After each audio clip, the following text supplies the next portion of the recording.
What's up, friends? Let's see how this works, because I have never done this before. So we are going to we are trying a live stream across all of my platforms at once, and we're just going to see what happens and how that actually plays out. So I'm looking at, I really just want to see if all of these are working. I don't know how. I'm unclear on how things like LinkedIn work, because apparently I'm streaming on LinkedIn. Who knows? Who's to say? Yeah, what else do we got going here? We've got Twitch going. Should probably check that and make sure it's working.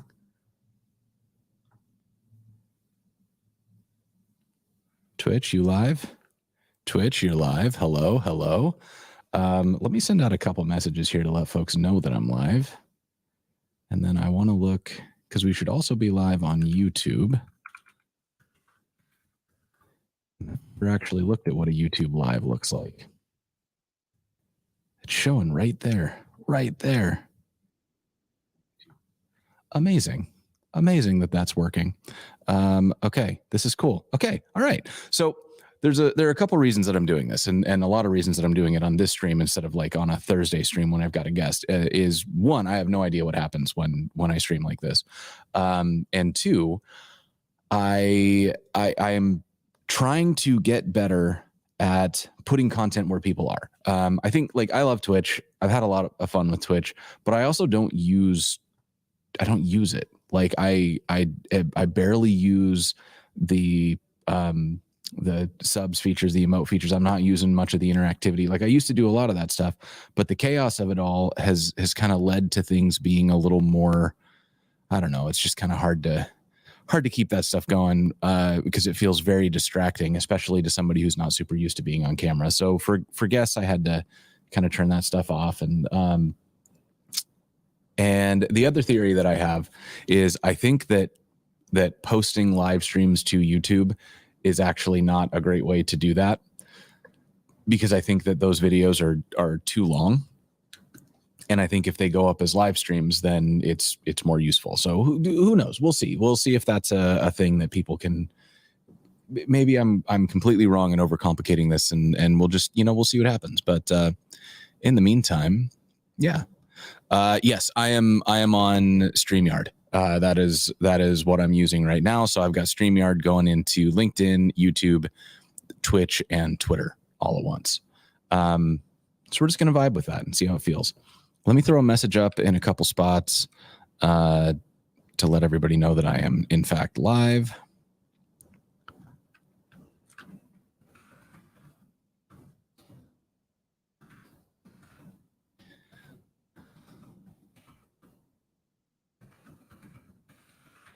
Trying out something new today.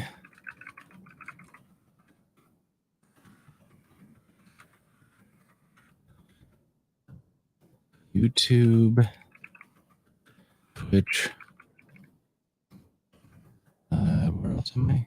YouTube, Twitch, Twitter, or even LinkedIn.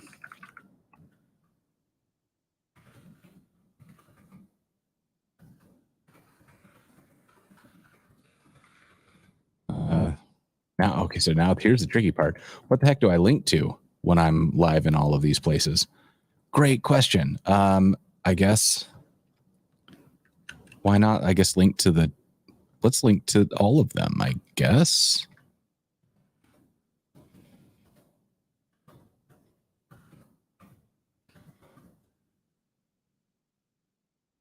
I don't see this LinkedIn one being live though, so I don't know if that one actually works. I think that one might be.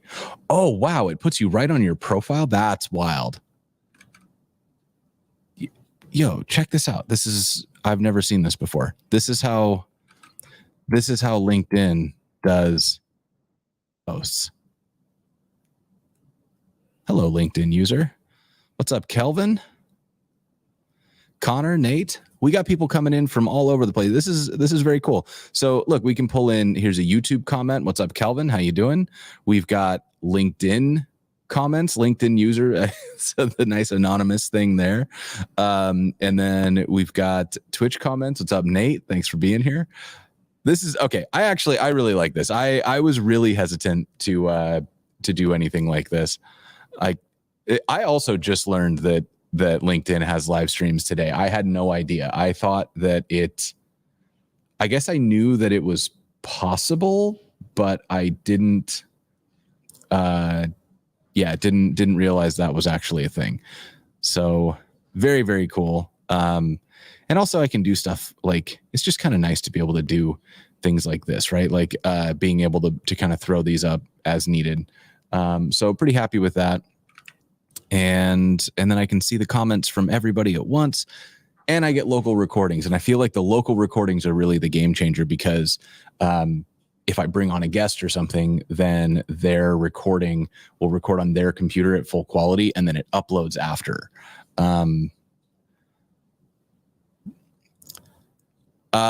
So let's see, how am I doing the multi-stream? I'm currently using StreamYard, and as far as I know, the delay is about the same. Let me look actually at Twitch at the same time as I'm doing this. How bad is my delay here?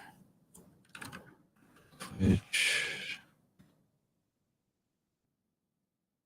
So I'm just going to do something that I can watch the movement. So I just moved. And there it is on Twitch. So that feels like the standard delay. Maybe a little bit longer, but not enough that I care. So feeling okay about that.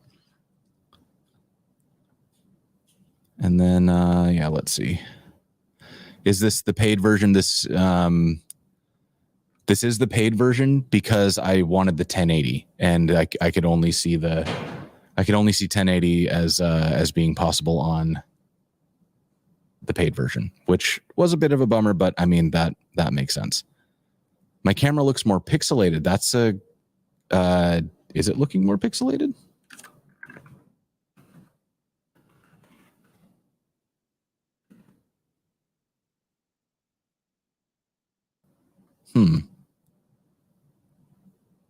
Oh, I guess it does look a little worse. Well, that sucks. Okay. Well, that could be a deal breaker if that's going to be a thing they're doing, because it says it's doing 1080 out, and I'm looking at the Twitch dashboard here, and it says the quality is excellent, which means StreamYard must be that sucks. Multi-stream for OBS. Yeah, maybe that's worth digging into. How can it be a bitrate issue though? Because how's it looking on, like, does it look bad on YouTube too? It does just kind of look, it just kind of look a little bit crappy on all of them, doesn't it?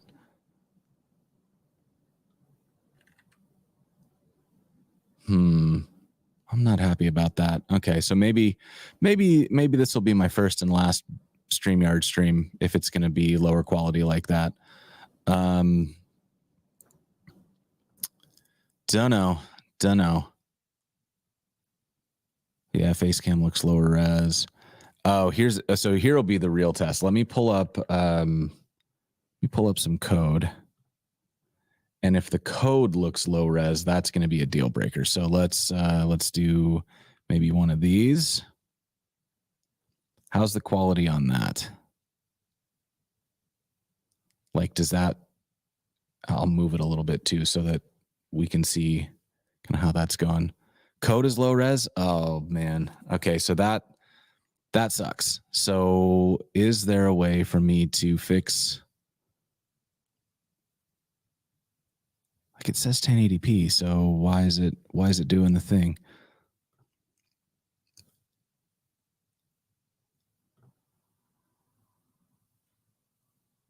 Definitely readable, but you see artifacts when you scroll.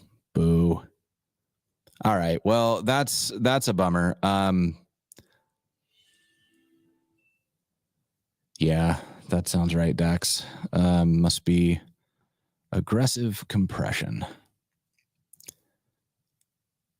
can I do 4K output downsampled? It won't let, like StreamYard won't let me do 4K. So that seems unlikely. Don't know. We'll have to see. Yeah, I don't know. I'll mess with it a little bit, see if I can get the quality up. And if I can't, then I will probably just bail on this entirely and see if I can get like the OBS multistream or something. That'll suck though, because I was so happy about this local recording thing because I did the local recordings and I loved them. And it was very, like, it was great for getting the source without having to get, you know, my guests to set up a local recording or any of those things that are kind of cumbersome, especially if you don't do a lot of recording. Like figuring out how to do a local recording can really be a pain in the butt. So yeah, I don't know. Oh, okay. All right, let's look at this. So how do I copy? Oh, so this is an interesting challenge. I don't have a way to copy text out of a thing. So I guess I just have to, oh, let's not show my email. We're going to go to Cloudflare simulcasting.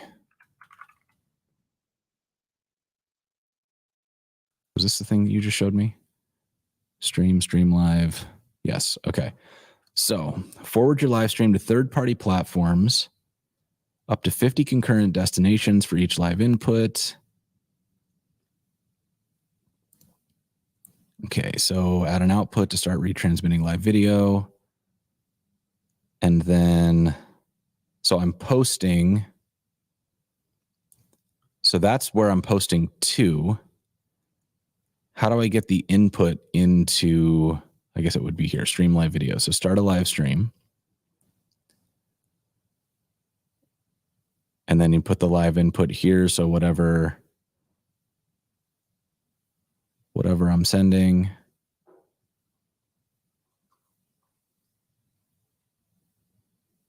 Okay. And then I can just tell it to stream anywhere else. That's kind of cool. What's the pricing on this? Stream live video billing. $5 per 1,000 minutes of recorded video. So let's do some quick math here. If I do 90 minutes plus 80 minutes every week. That's 270 minutes times 4 weeks, like I guess 52. That's 14,000 minutes. So 14, we'll call it 15 minutes times 5. So it cost me $75 a year plus 6.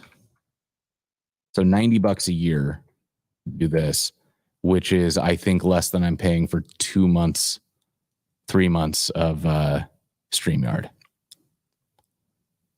So, all right. Yeah, I think I like that.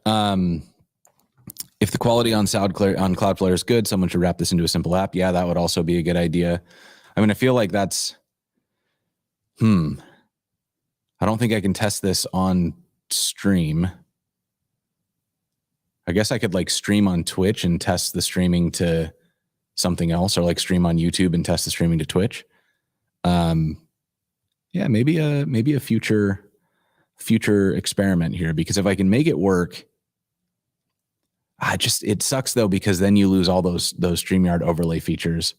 And the reason I was excited about StreamYard is because it removes the challenge of like maintaining my own custom app, which is how my stream runs normally. Is like I have the overlay as a web app, and I've got a bunch of real-time stuff in the background that sends the comments from like to and from Twitch, and that, I don't know, it's probably fine. Like, I've talked to Mark about it. Finite does a lot to keep his, like, Finite's whole stream is maintaining his stream, right? And I love that. And his stuff is so creative. However, that's not what I stream about. Like, I'm not a streaming streamer, if that makes sense. Could still use StreamYard and compress it. Nah. Yeah, I think at that point I would be looking for I don't know. I mean, the thing that I like about, okay, pros and cons. Let's do a pros and cons list. What's that thing everybody's using these days to no what's that?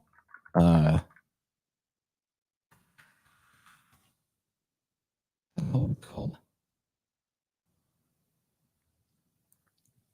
Does anybody remember what the thing is? Is it? Hold on, let me move this over here so I can look at my email. I just learned about an app and I was excited to try it. And it's not pencil, it's eraser. All right, I was in the ballpark.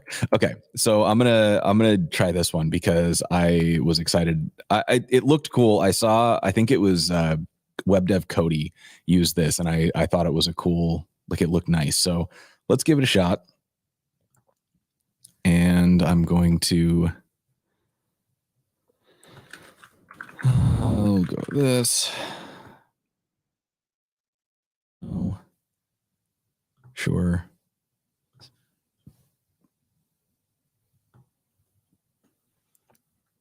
Blank file. All right. So pros and con list. This is also kind of cool. All right. So draw a diagram. You got notes. So this is what I thought was kind of neat about this. Is like you've got pros and cons of StreamYard, right? And so the thing that I like is, like, on the pro side, we have like the multicasting thing, right? So like I'm running one stream, and then we're able to send that off to like all of the other services. If I do it, how does this work? Oh, there's like a thing. Okay, so that's what I wanted, is one of these.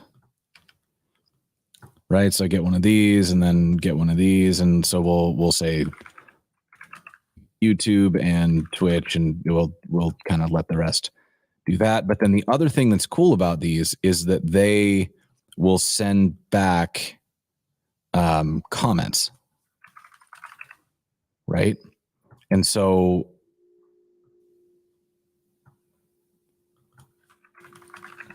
that part is really good. I should specify that I'm talking about StreamYard, right?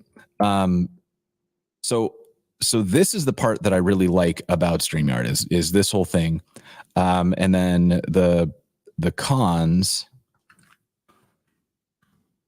the quality, potato. And then I guess the other downside would be, like, if I did want to do custom interactivity or anything, then I would need to, my face cam is lagging. Okay, let me try something real quick. I'm going to switch to the raw camera output here. So this is my camera. I'm also going to turn off any of the settings that are like trying to be helpful here. Does my camera look any better when I'm doing this? Do, da, yeah. Ooh, yeah, look at me. Because it's not lagging now. Interesting. Okay, so that is the OBS virtual cam, which I was trying to use. Oh, well, that's great news, because maybe then it's not. Okay, so let's go back to here and let's look at, how does this look? Show me your. Can I just like skip to the front here?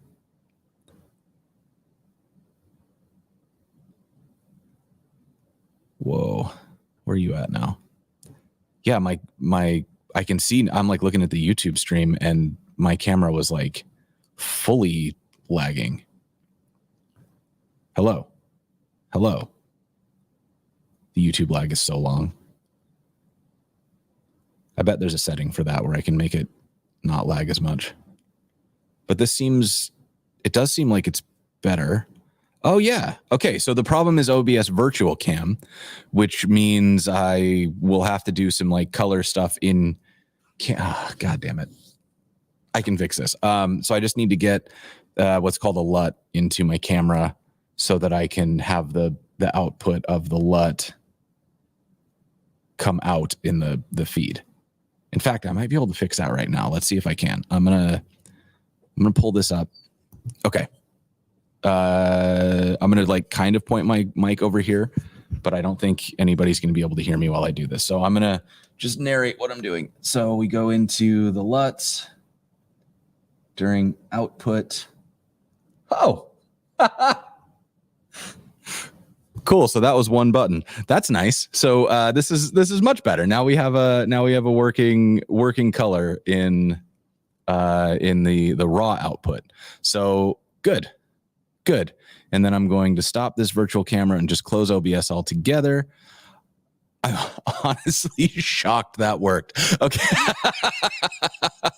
What great news. Okay. So no, this is awesome. So this is good news because it means that we have the record. So I guess you know what? It doesn't matter. So we've got the LUT is now being applied. So we've got color fixed and that's working the way that we want it to be fixed. I should probably get this off the screen so that it's not, so that we're not looking at all of those things. Okay, so actually that seems fine. Quality was my fault. I don't know. I mean, maybe what else do you see? Any other like cons that y'all are seeing with the setup here? Recurse store.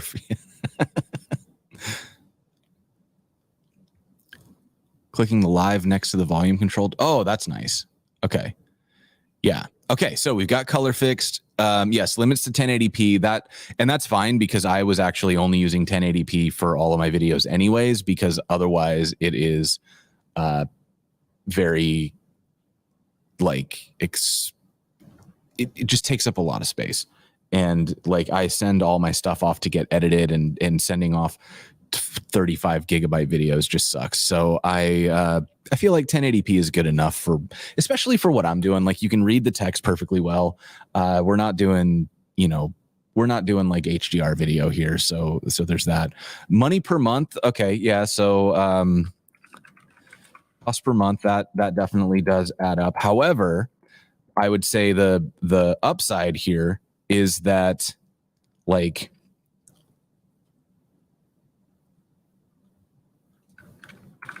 I was maintaining this before.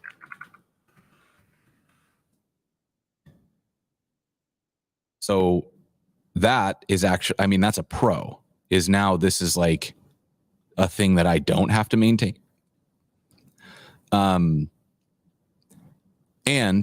like all I had before, actually, this is the one I was maintaining before. Can I like move this around? Oh, sick. Okay. So I was maintaining this before. And this didn't exist.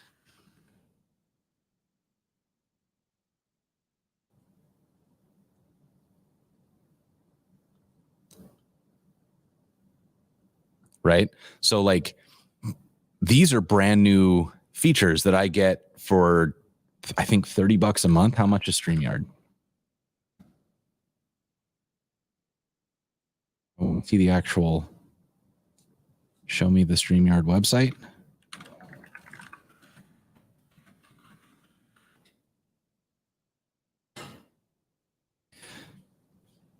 So $39 a month, right? And then,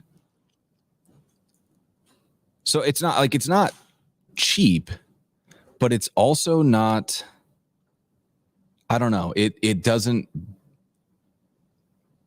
I feel like I'm probably spending more than $40 in work, like labor hours, keeping my other stream setup alive. So feel like that ends up being a pro, or at least the cost is not really there, I think, realistically. What's up, Payman? How you doing? I was just on Payman's show is the tech immigrants show on YouTube, and this was a really fun show. We talked about, let's see, down here somewhere, this one. Copy this, and I'll toss this in here. So that is that was a really fun show. We talked about like how to get a job, how to stand out in a pretty competitive space. Learning. It was really fun. So thanks for having me. A con moderation. That's true, because now I have my Twitch mods, but I don't have. That's a good point. All right, let's get over in here. So moderation is spread out. Actually, do I have any way to? Yeah, and I can't moderate from the StreamYard side. So that is a bummer. What's up, Todd? You almost thought you hadn't put out our episode. Oh, you definitely put out our episode. I have the files too, and I am fully intending to clip, like, get those set up.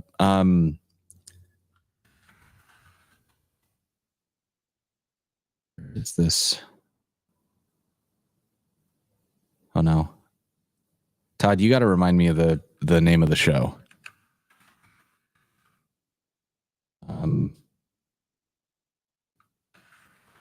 Search this. Front End Nerdery. There it is.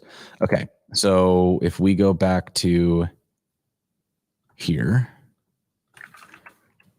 Front End Nerdery. Here it is. I was on this show also. This was really fun because Todd and I mostly talked about food, which Todd, if y'all don't know, is a former chef.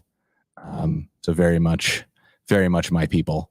And that was really fun. Also, Todd, we have been using that hot sauce on everything. We've been making eggs. We got our kitchen back, which is really exciting. So now that we've got our kitchen, we're actually cooking, and we've been doing like breakfast bowls and eggs and stuff like that. And that hot sauce is getting a lot of mileage. The mic did a robot. Is the mic still doing a robot?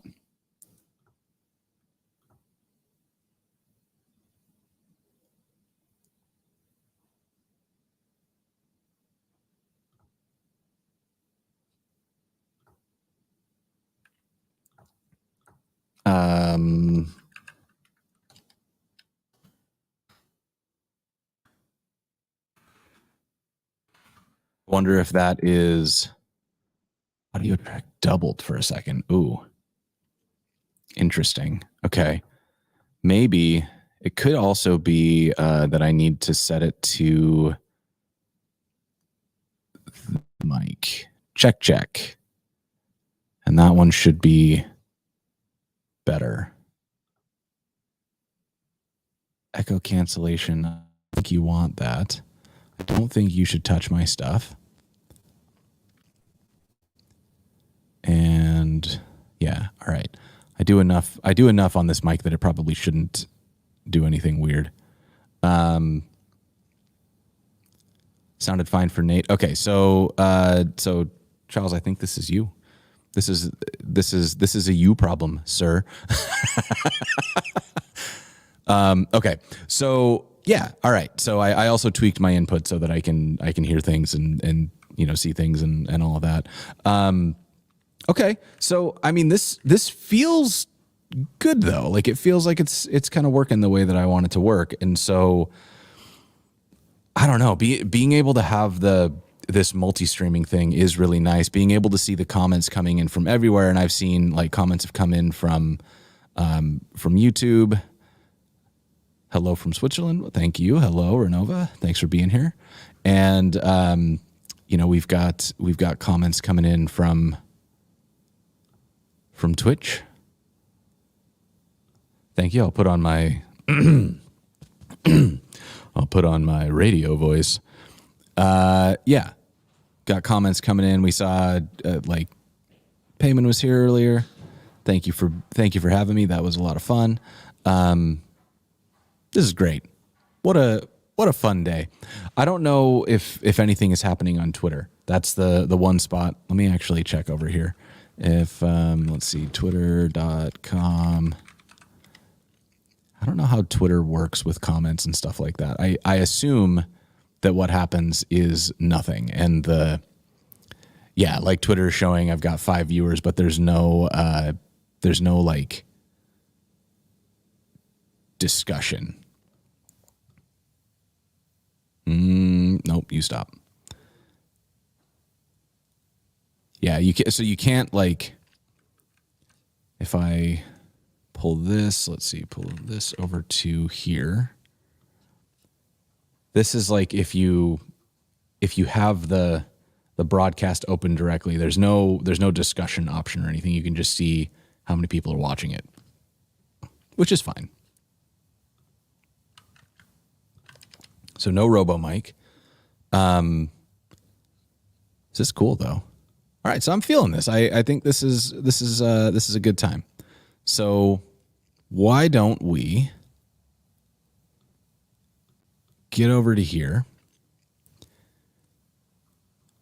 On Twitter, only subscribers can comment. Oh, and I don't have subscribers. That's not a thing. Sent a message on Twitter but couldn't see it later. Oh. That's also weird. I don't know. Would Streamlabs do some of the things that I'm getting from StreamYard? Great question. I don't know. I think the biggest thing I need is the Streamlabs. Do they have? Also, isn't Streamlabs the company that like basically ripped off OBS and then started a bunch of like weird like kind of hostile stuff toward the community? I feel like that soured me on them a little bit, and I didn't want to get too far into that.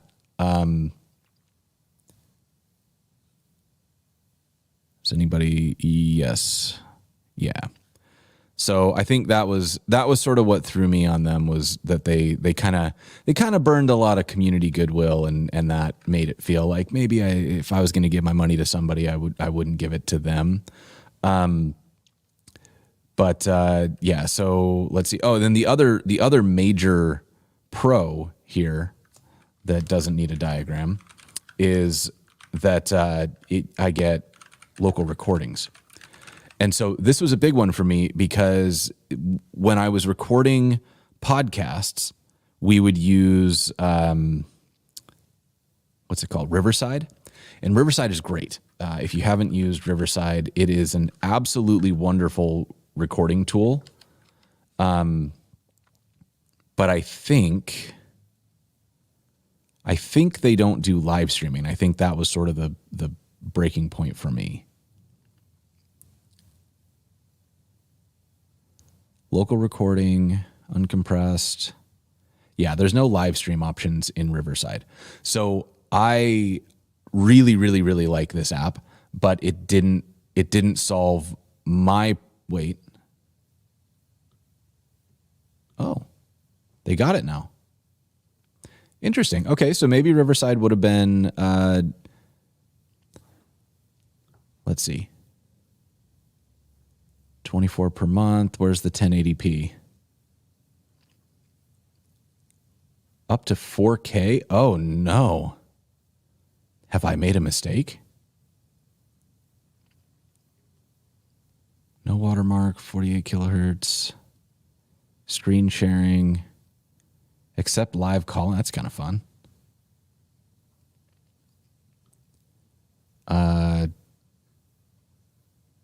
15 hours. 15 hours, is that cumulative? separate tracks, separate recording files for the audio and video of each. Okay. Huh. Oh, and then you can get to like 24 frames per second. Crap, I'd probably... I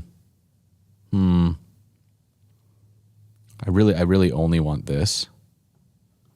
That would be really nice to have because I feel like it looks very, I don't know, look like frames per second is a whole thing. Like if you record at 60 frames per second, it's very good for like capturing motion. You don't get a lot of motion blur, and so you can see exactly what's going on, and like freeze frames look good and all that.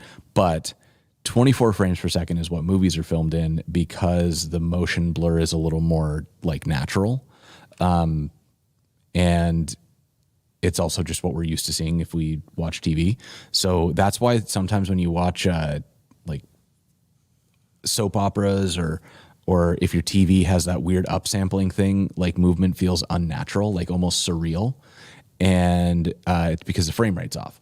And well, it's the frame rate and a few other things as well, but like the frame rate is a contributor there. So I like to record at 24 frames per second.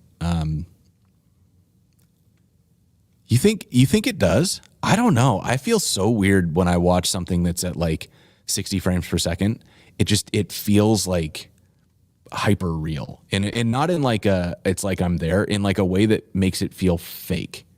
I don't know. I remember the first time I saw this when it was one of those like early HD TVs, and they had some weird setting that like upsampled things, and we watched a movie, and the movie looked like a soap opera, and it was so bizarre. Like it felt uncomfortable to watch it. Like it didn't look right. It didn't feel right. And I've learned later that it wasn't the movie, it was the settings on the TV, because I saw that movie on a different TV that didn't have that happen. And a lot of TVs have that turned on by default. So whenever if I go to a hotel or something, I'm always like trying to find that setting and turn it off. Cause it kills me. But I mean, I'm FPS biased on, is anything that we're watching on like Netflix or like any of the streaming services, are those streaming in 60 FPS?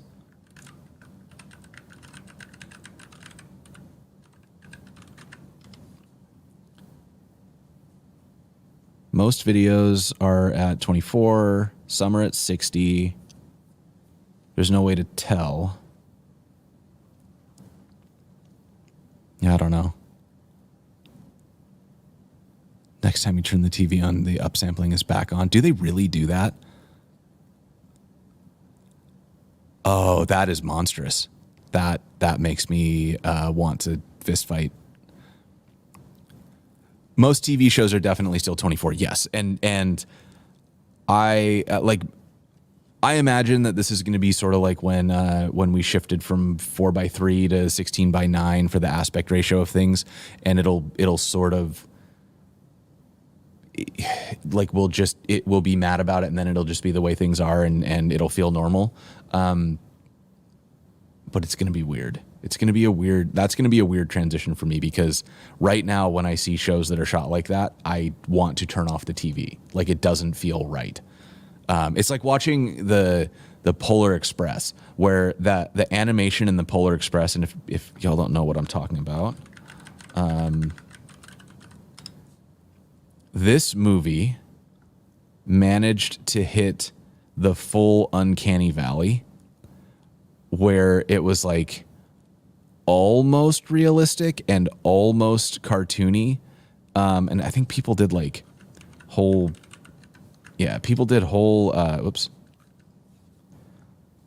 setups on why this is wrong, right? Because like it's almost right, and that just makes it I don't know, something about it doesn't feel good.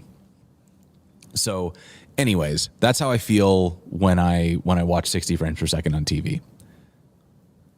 Didn't realize that's what we were going to be talking about today, but here we are.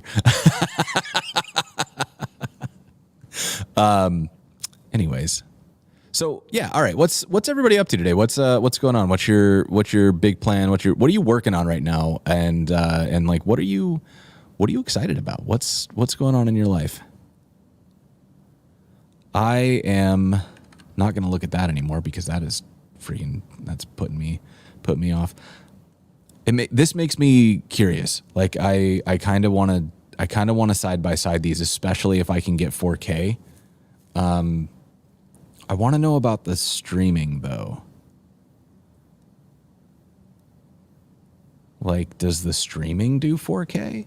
I guess that wouldn't matter as much if I was going to upload things later. Because a lot of what I'm doing is like a stream like this. If somebody asks a question that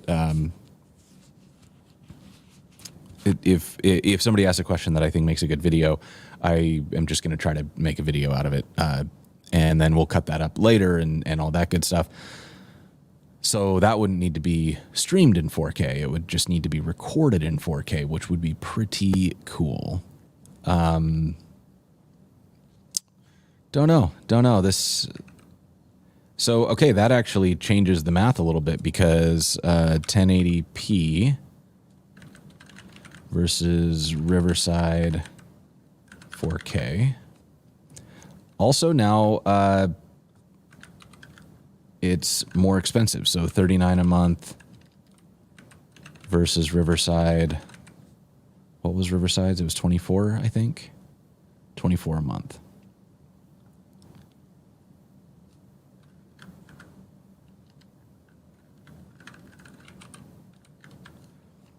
And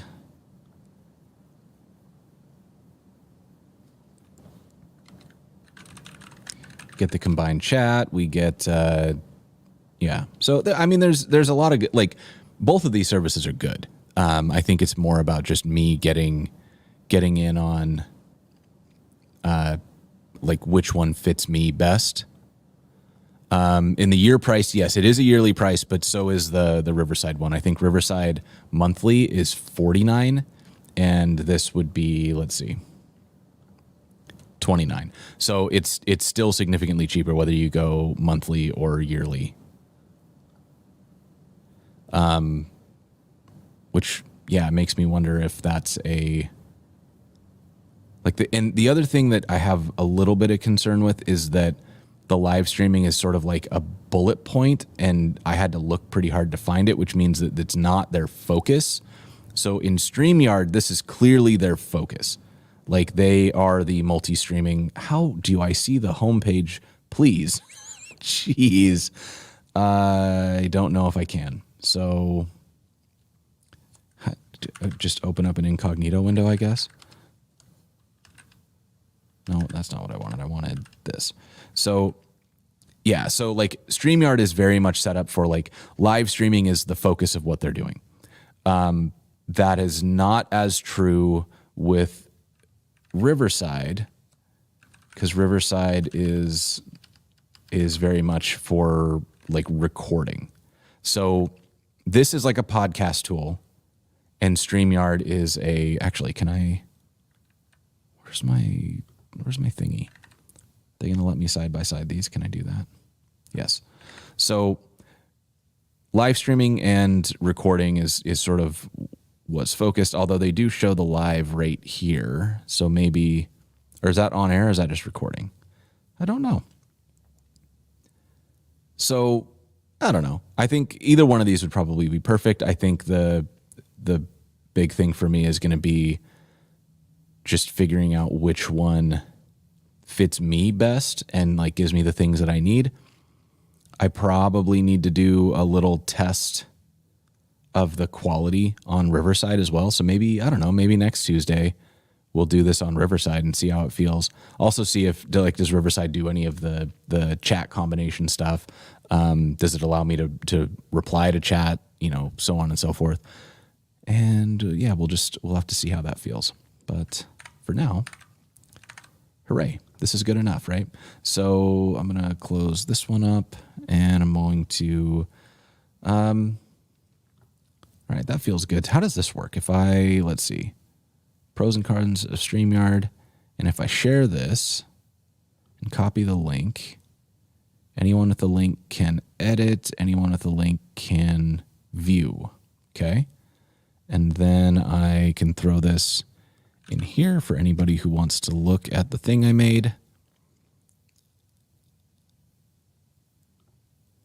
It's not just a place where you send your content and they rebroadcast to the different services, but they also have a dashboard where you can add overlays and do other stuff as well. Yeah, so that's sort of the thing. I guess we'll get a little bit meta here for a second. So let me pull this over. And you can see that we've got like control for banners. And so I can like add banners in here. I've got control over like the brand name. I can decide whether or not I want to show display names and stuff. And then like I can turn this little logo on and off, set colors. And then like they have overlays. I haven't built one, but like I can use, this is their default overlay. And then they also have some cool stuff that I'd have to look into whether or not Riverside can do. Like if you want to play, like this is going to mute me, but I'm going to start this for a second. Right, so you can like do like pre-rolls, you can do opening credits, which is something I've been threatening y'all with for years at this point. You can also mess with your background and make it like different colors and stuff. So like you can get whatever you want back here. Oh, that's kind of nice. Maybe I'll use that. And then, so it has like, there's a lot to like about StreamYard. That's why I ended up choosing it, is that it did what I wanted. And then I guess this is all, I assume this is royalty-free music, but I don't know, so I'm not going to turn it on because I don't want to get a takedown on any of these platforms. And then it looks like you can upload your own as well. So if I went and got royalty-free music, like I have an Epidemic Sound account, so I could go get music that I have the license to use and then upload it here to play in the background if I wanted. So, you know, lots of cool things that are possible, right? And I just don't know what that means. Like what is the equivalent functionality in Riverside?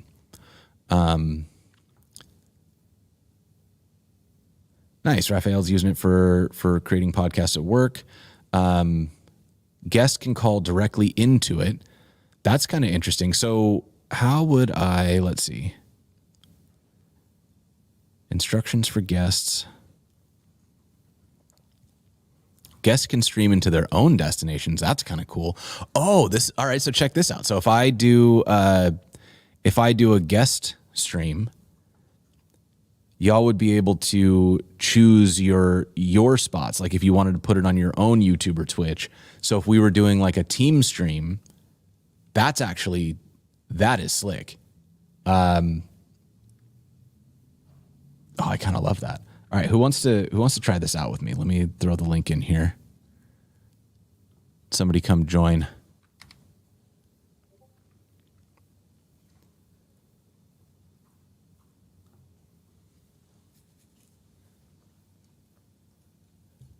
So this will be fun. We'll do a little.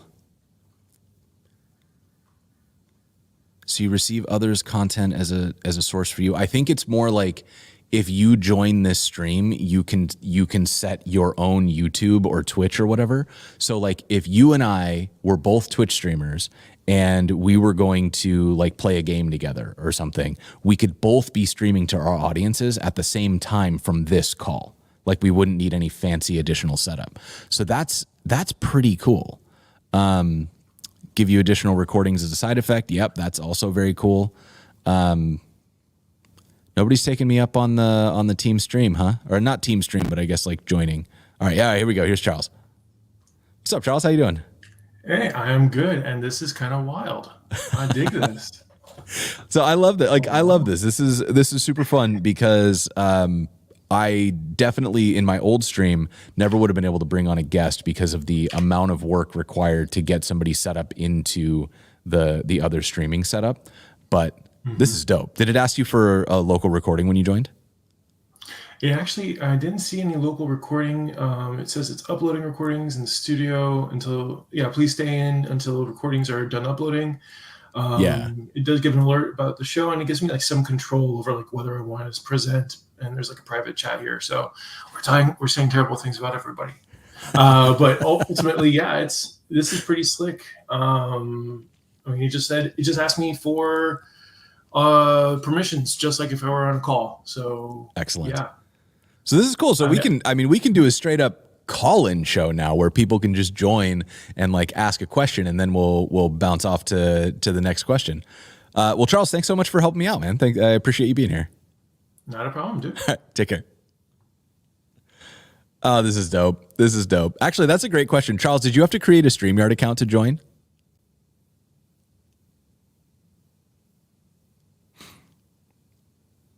I'm trying to remember because I've used StreamYard so many times at this point for other people's podcasts, joining other streams.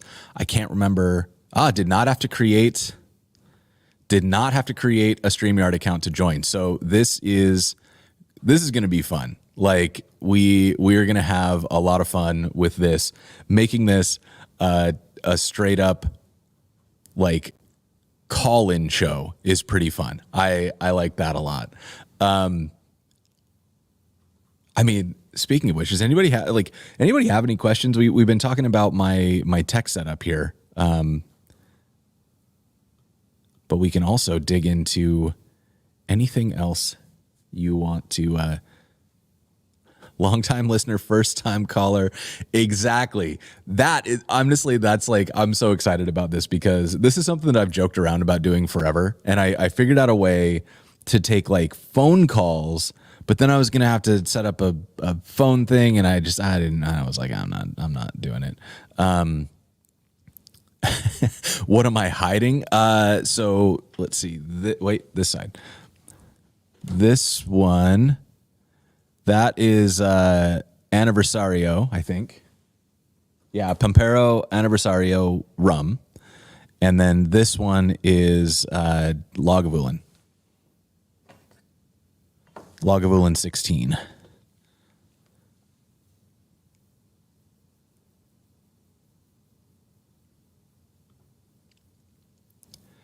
Yeah. So and what Charles was just talking about is the backstage. So like when you join, it doesn't just put you on the screen. It shows you that you're in the call. It shows me that you're in the call, but it doesn't like put you up on the screen. So you can share that link somewhat safely. Like I can see the video, so I guess if somebody wanted to show me something terrible, they could like join and do that.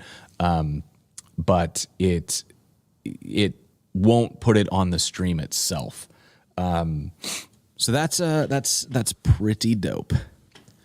I do love a Lagavulin. It's funny because when I first started drinking, this would have been, I don't know. I was okay. So high school, obviously got into some trouble, but like those were back in the Zima and Mike's Hard Lemonade days. But when I was like 19, a good friend of mine got he rented a house, and like this is Montana, so like renting a house was $300 a month or something. So it is as a housewarming gift, he got a bottle of Lafroig. And so Lafroig is a Scotch, and Scotch comes in a reasonably wide variety of flavors, but one of the flavors that tends to come out in certain Scotches is this like peaty, smoky flavor, which if you've never tasted it, imagine the smell of a fresh cut plank of cedar, and then just put that on your tongue, because that's sort of what Lafroig tastes like, is the inside of a fresh cedar cabinet. And at the time, I did not have the palate for this. And also I didn't have any idea how people drink Scotch, because, to drink Scotch, you pour like this much of it in a glass and you sip it for like an hour. And it's great. It's a super fun way to like have a drink that lasts a long time and is, it's like a pretty complex flavor. So it's I don't know. I like a good Scotch. But 19-year-old me didn't know this. So I poured like a glass of Scotch. We both did. And then we sat in his brand new house that he was renting, and we had our like 8-ounce pours of, not 8 ounce, probably 6-ounce pours of Lafroig. And we just stared at each other, and neither one of us wanted to admit that we were miserable. So we choked down Lafroig is probably one of the strongest flavors in like the scotchiness of Lefroy is very scotchy. It probably took me another 15 years before I was willing to drink scotch again.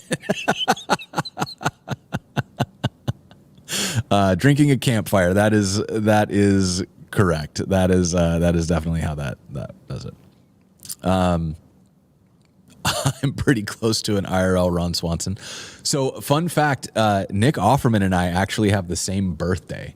And that I think is pretty cool. I love Nick Offerman. I don't know if you've seen his like other work, but he did a show called, it's like not even on the list. That's too bad. I thought it was great. I just keep forgetting what it was called. Hearts Beat Loud. This movie is so good. Like, it's sort of like if you liked Once, which, okay, now I'm down an indie movie rabbit hole, so I apologize. But so this movie is very, very good. It's about a dad and his daughter like making music together. Great. It reminds me of Once, which is a movie about this. Let's see, where's the IMDb for it?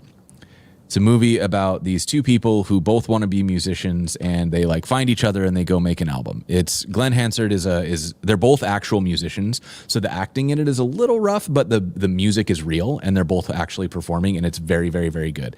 I love this movie. Like, this movie, I might be the failed musician in me that loves these movies so much, but they really do. They pluck at something special. There was another one that it was Mark Ruffalo and Keira Knightley. I can't remember what the movie was. Begin Again. This is another one. This one is a little more of like a movie. But it's so good. Like, it's Keira Knightley is a musician, Mark Ruffalo is a producer. He's in a bad spot, and she just like moved to New York to try to make it as a musician, and they end up like doing making an album together. Really good. Anyways, the musician in me loves these movies. Like, that trio is a really good one to watch. So, anyways, enjoy those. But yeah, like, the thing that I love about Nick Offerman, there are a few people in this industry that I really like. I aspire to, you know, maybe if I'm lucky someday, I will get to be like them. I like Nick Offerman is one of those people, because if you look at Nick Offerman, he just seems to do things that he enjoys. So he got his break on Parks and Rec. I think Parks and Rec was his big break. But then he like did a show with Amy Poehler called Making It, which is basically the Great British Bake Off, but they're doing DIY and crafts instead. And then he makes this Heart Beats Loud, and then he makes cartoons like The Great North, and then he just seems like he's having a lot of fun. And then you also see like his personal life. He's running his wood shop, and he's got books about that, and he does he does comedy, and his wife is somebody that he very clearly loves very much. And he just, I don't know, he seems like a genuinely good person. So good person, seems to treat everybody well, and is living a life that seems to be exactly what he wants it to be. That seems like a pretty good target to shoot for, right? And then I kind of feel the same way about like less about the personal stuff, because I don't know anything about the personal stuff, but what's his name? Oh my God, the guy who directed Iron Man and was in Swingers. Why can't I think of his name? Iron Man director. Jon Favreau. So like Jon Favreau is kind of in the same boat, where he's like, there's this quote that Ben Affleck has in like Jay and Silent Bob Strike Back, I think, where they're filming Good Will Hunting 2, and it's this absolutely terrible action movie, and they give Ben Affleck shit about his choice in movies, and he's like, you just got to do one for the bank account and then one for me. which that sticks in my head all the time, because when you look at somebody like Jon Favreau, that seems to be what he's doing, where he'll go direct an Iron Man movie and take home a bucket load of cash, and then he'll go make something like Chef. And Chef is, I think Chef might be, if you ignore the love story in the movie, I think Chef might be my favorite movie. I was talking about Nick Offerman. I'm now talking about Jon Favreau. So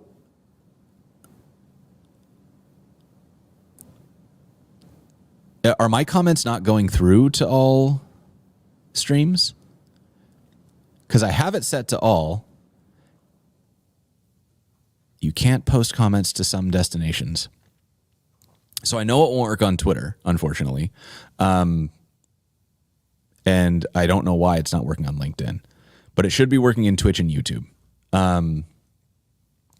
But so anyway, so let's talk about Chef. Let me pull this up. So Chef is a movie about a guy who is like a top performing chef, but he's kind of estranged from his family. He doesn't talk to his kid. He's divorced, very clearly a workaholic. And the movie kind of starts with him blowing his whole life up. And then through whatever, he ends up going to Florida to buy a food truck and then driving it home to California. And his kid goes with him. And it's so good. It's so good. It's basically like, it's like this, I don't know, the whole movie's like a love letter to food, right? And what I think is so good about it is that he brought in Roy Choi, who is an actual chef out of Los Angeles, as a consultant on the movie. And he felt like every time he'd seen a movie where an actor plays a chef, the scenes where the actor cooks make anybody who works in the industry kind of cringe inside out, because it's so clearly like they don't have good knife technique. They're not cooking well. They're everything is chaos, right? So Jon Favreau decided he was going to get Roy Choi to show him how to cook, and then basically makes a movie where he is like cooking really delicious food the whole time. To the point where like you can go find these recipes and they're like excellent recipes.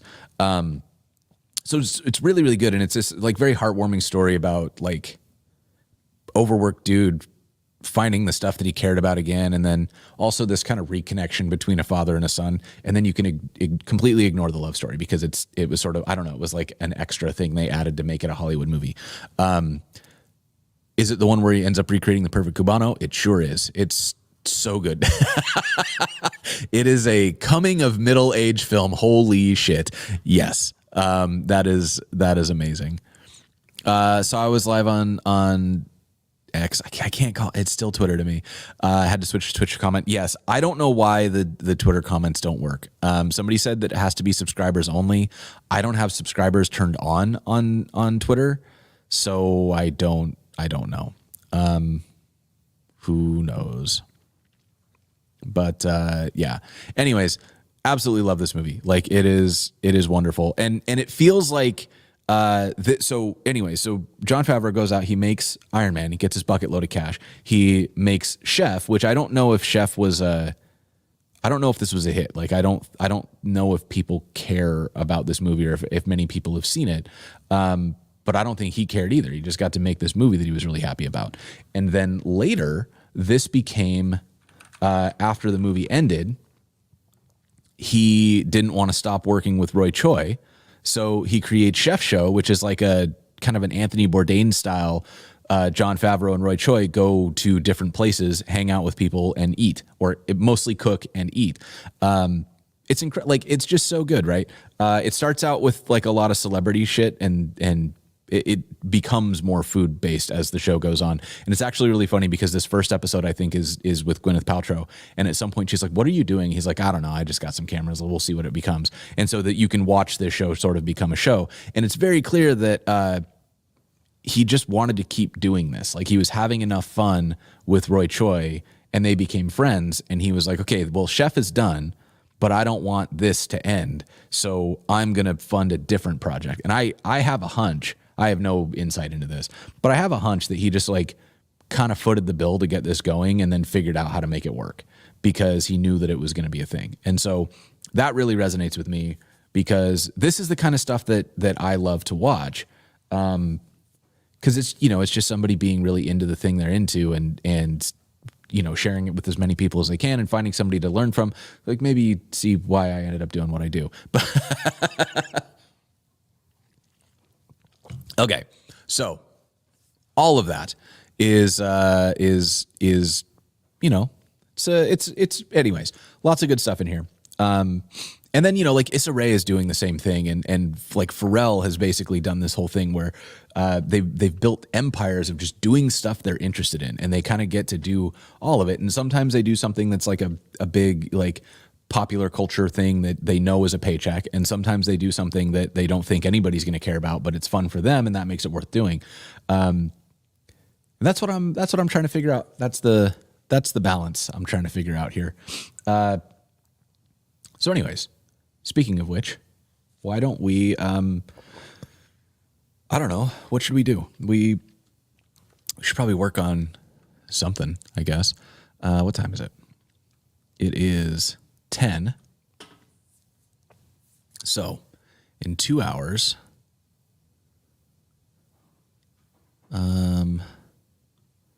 what are my thoughts on Overflow AI search? I have none because this is the first time I've ever heard of it. Stack Overflow AI search. What does this mean?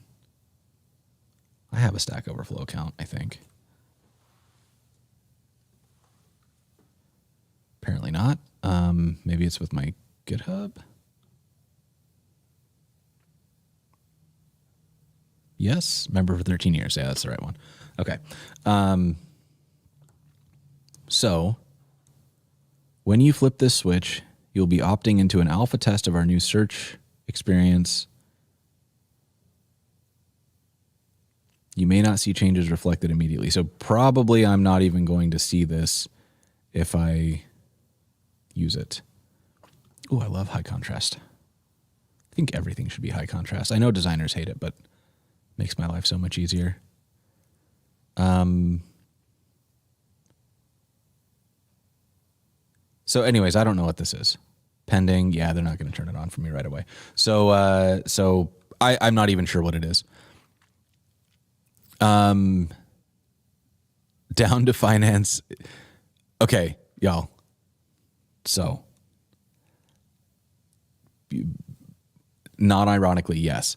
So, in two ways, there are several things that I'm working on right now that hopefully will get us here. So the first one is we just got our new kitchen is finished. It is usable. We've been cooking in it. It's wonderful. I'm so excited.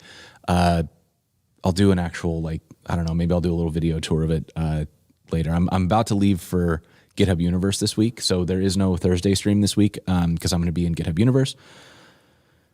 But when I get back, maybe I'll do a little video tour of the new kitchen. And so with the new kitchen, Marissa, my wife, and I are talking about doing, not talking, we are doing a brand new YouTube channel. Some of you may remember, if you've been with me since like pre-2020, that when the pandemic started, Marissa and I started doing this show on Sundays where we would just cook brunch on stream. And it was just the two of us cooking. We'd give each other shit while we did it. And anybody who wanted to could come hang out. It was a great way for us because we were super bored and locked in the house to try to connect with some folks while we were doing something that we had to do anyways. And we loved it. Like, it was really, really fun to cook together. So we're going to start a new channel. It does not fully exist yet, but I did get it set up. So if you are interested in the cooking show, you can go and get these. Are these videos still up? That's a great question.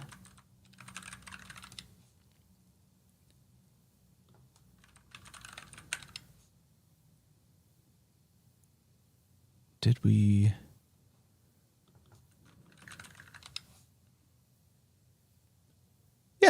Yeah, a few of these are still up. So like you can see, and like these are rough. We did these with like no mic, no lights, no nothing. But you can see like we had a lot of fun with these, and we did like this one was actually great. We made Chance's family recipe of biscuits, and oh my goodness, very, very, very excited about it. So anyways, Hungry Love is something that we've been meaning to do for a while. It's going to include like we're going to cook our way through some of our favorite cookbooks. We are going to do local Portland restaurant reviews. We're going to try to get people to teach us cooking. If that goes well, like my goal is to get some of the Portland chefs to come in and do cooking lessons with us, a la Learn with Jason, but local Portland food scene. Stands to be seen whether or not we can, there's got to be an incentive for the chefs to come, and like showing up to our 0 subscriber channel is probably not like nobody wants to come to our house. It's going to be, that'll be a whole weird thing, but maybe, in the meantime, we're going to do the food reviews. We're going to do the cooking. We'll, share recipes and stuff. We'll probably experiment with live streaming some of it. We'll see if we want to go live, if we want to go recorded, I don't know, but we're going to put it across like TikTok and Instagram and all those places. So you can find Hungry Love PDX on your favorite social network. It's going to be an empty account right now, just a placeholder, but we're getting to it. It should be, I think we'll get it before the end of this year. We should get our first video together. At some point I need to like brand it and stuff. So that'll be a project. We can probably work on that on stream here. And then, that's thing one. Thing one is actually starting a channel. We'll probably put together some form of like Patreon or something, because there's no way that's ever going to make money. So having a way to just like fund that a little bit would be great. So anybody who's interested in more cooking videos and stuff like that, be on the lookout. I'll probably set up some way to do support for that. And that would be extraordinarily meaningful to me. Then the other thing is I am working so hard to convince companies that they need to invest in actual interesting content. I am in so many meetings about this, but I believe firmly that the meta changed for how companies should be speaking to people. I think like in-person events are in sort of a down slump. I don't know if this is true across the board, but it's been true at every event that I've been to or interacted with. I've seen several events that I was invited to speak at get canceled because they couldn't sell tickets, couldn't land sponsors. I have attended events that previously, like pre-pandemic, would get around 1,000 people, 500 to 1,000 people, and I went to speak and there were 100 people there. They used to get 50 sponsors. Now they have 10, right? Like we're in a slump for live events. They're just not what people want to do right now, or at least the majority of people seem to be voting with their feet and they're not showing up. So sponsorships are getting more expensive and they're getting lower results. And so I very deeply believe that the next move is to move to like recorded content and live content, so that people can watch it from wherever they are and it will have a higher impact. My core belief on this is that if you make something that's entertaining and the entertainment factors in the thing that you're trying to communicate. So like not as egregious as like primetime TV doing a car commercial midpoint where like, you're watching Bones and all of a sudden you're seeing the self-parking for whatever car it was that used to sponsor Bones. Like I know that those are a little over the top, but like when you watch the Great British Bake Off or you watch the bartenders competition show or whatever, the sexy pottery show. What's that one called for real? It's the Great Pottery Throwdown. We call it the sexy pottery show because that show is like one constant innuendo. But anyways, each of these shows are reality competition shows. And the reason you watch it is because it's entertaining to watch the show. However, as you're watching the show, you're also learning about like different baking techniques. You are watching how somebody like chooses between, are they going to hand mix it? Are they going to use the stand mixer? Are they going to do something else? I don't bake, but I watch the show because it's really fun to see these shows happen. Like I like the way that they organize the show. I like the characters. It's funny. It's cute, heartwarming. And along the way, I accidentally learned about baking, right? I now have opinions about certain aspects of baking and like certain items that I would or would not use for baking because I watched this competition reality show. I feel the same way about some of the bartending stuff. Like I learned, it was Halloween recently, right? And so everybody during Halloween wants to play with dry ice so that you get spooky, bubbly cauldrons and stuff. And there is an urge that I think a lot of people have to make cocktails with dry ice in them so that the cocktails themselves bubble.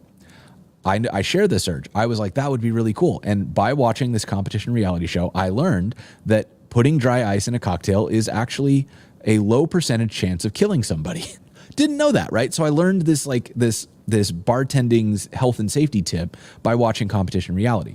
And I think this is the future of this stuff. The company that I think did this most effectively, and I don't know if they funded the show or were just in the right place at the right time, is Etsy. We were talking about Nick Offerman earlier. Nick Offerman and Amy Poehler did a show called Making It.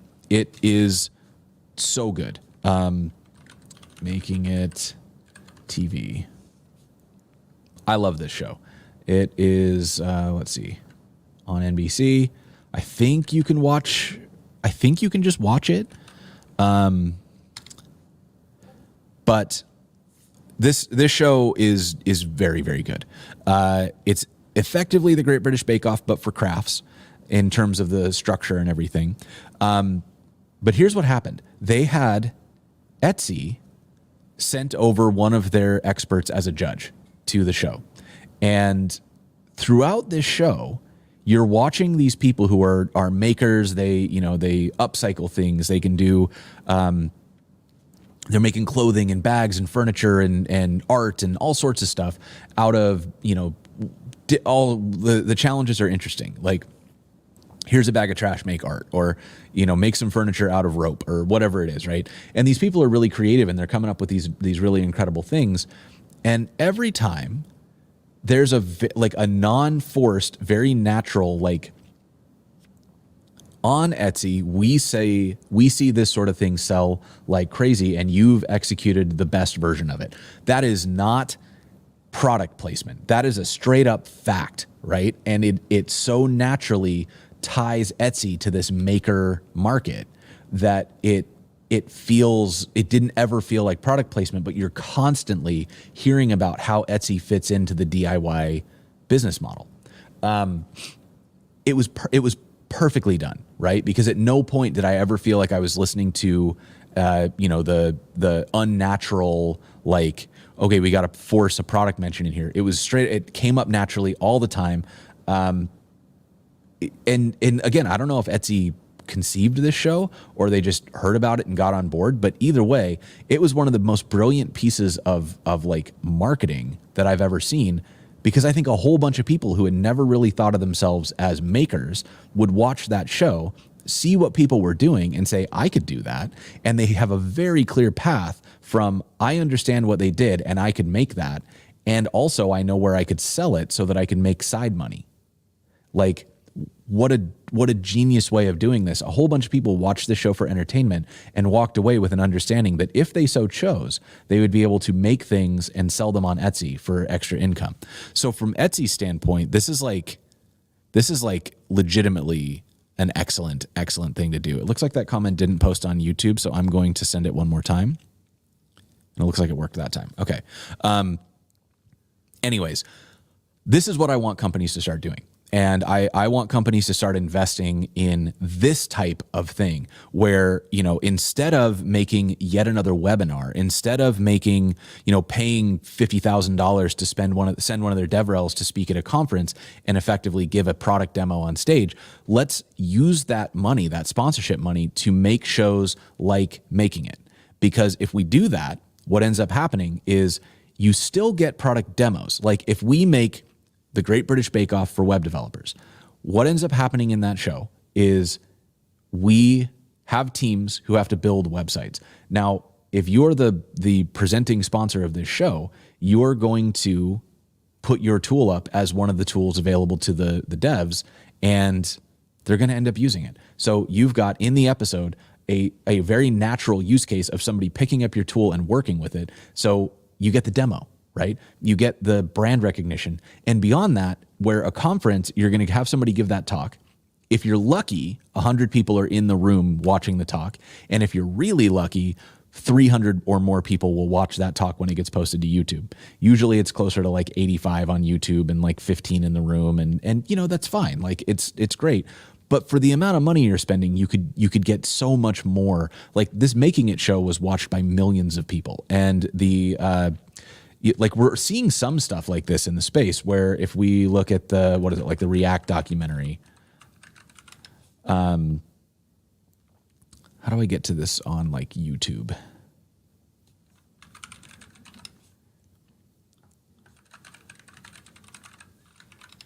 So the React documentary on YouTube has almost 1 million views, right? Now, this could have been, how many people are in this? 6 or 7 devs.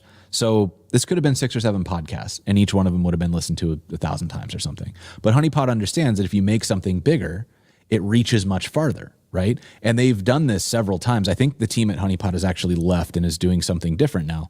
But like, they pretty consistently produce this. Like the React documentary is over 900,000 views. I don't even know what Prometheus is, and they got 100,000 views on it. Kubernetes, 400,000. And then down here, they've even got, where's the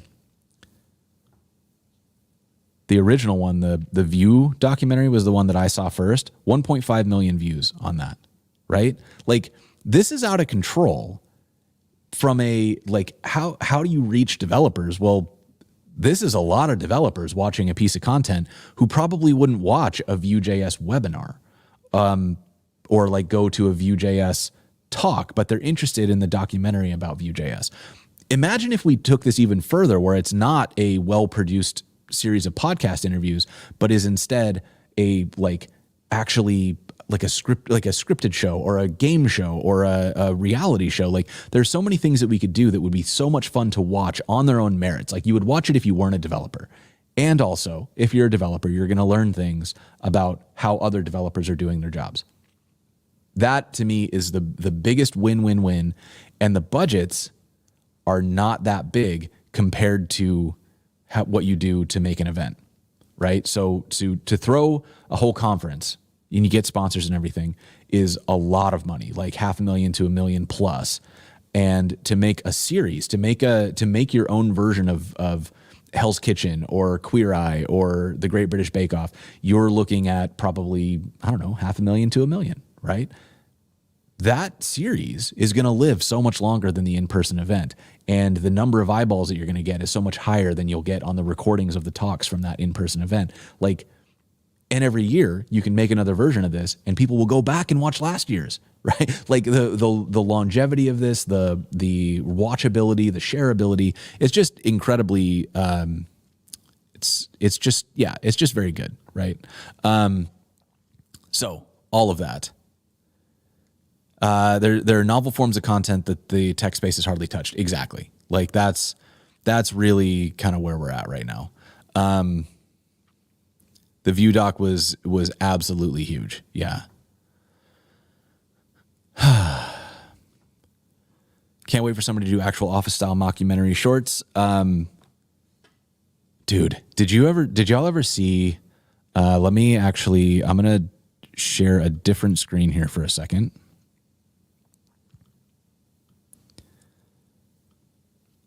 And it's going to be this one so that we get the audio. And I'm going to show you, this is like one of the saddest things because we worked on this and then it just didn't see the light of day for so long. Here's a good one. Hey, can we update the website, please? No! I want her to ask me. How frustrating is it to have to go to a developer to get anything done? I mean, I think the only person who's more frustrated than me is the developer. Can we update the website, please? Can we update the website, please? I would love that. Yeah, I mean, at first it made me feel really important, but honestly, it's just the worst. Like, I spent all day making updates that literally any non-developer should be able to do. Lies. Nope. Your tech stack shouldn't be a blocker. No matter how your team builds for the web, Netlify just works. Right. So you're talking about like office style. We did this, and it was so fun, and I wanted to do so much more of it. And the timing was just bad. Like this got recorded about the same time that all the wheels fell off of tech. So we didn't get a chance to like follow up on this at all. Really a tragedy. So anyways, if a company's out there and you're finding your 24 budget and you want to make something actually good, hit me up, y'all. There are a couple of wheels left. Charles, let me see if I can. Okay, what are you? I don't know what you're showing me. So we're gonna do a risky click, and I'm just going to manually transcribe 8-0 Knox Cot Puka. This one feature. Why is this taking 3 years? Oh my God, I've seen this one. All right, I have priorities. My team has deadlines. We have other deliverables in progress. I'm still not understanding this. Why is it so hard to display the birthday date on the settings page? Why can't we get this done this quarter? Look, I'm sorry. We've been over this. It's the design of our back end. First, we have to build a bingo service. See, This is such a good show. Like this one is beautiful. I've seen a few things from them. Right? They like don't put out very much, but what they put out is stellar. How many things have they like? Yeah, like they don't release stuff super often, but when they do release stuff, it's very, very good. But yeah, so this is my my goal is that we can do more of this, and like we can do it in a way that is like fun to watch and also good for businesses. And I think that's the part that like that's where I think a lot of people lack imagination. They think that you can either make something good or you can make something that's good for business, and I just think that's a lie. Like I think that's a very silly thing. The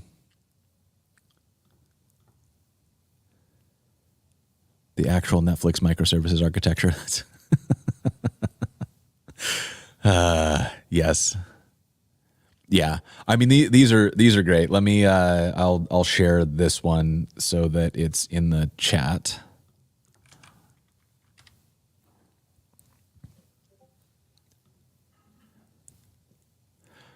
I mean, like when you get into big enough services, I think, because I remember once I was working on the IBM core services and it was like, oh, y'all want to see something? Okay, hold on. Let me reshare the right screen here.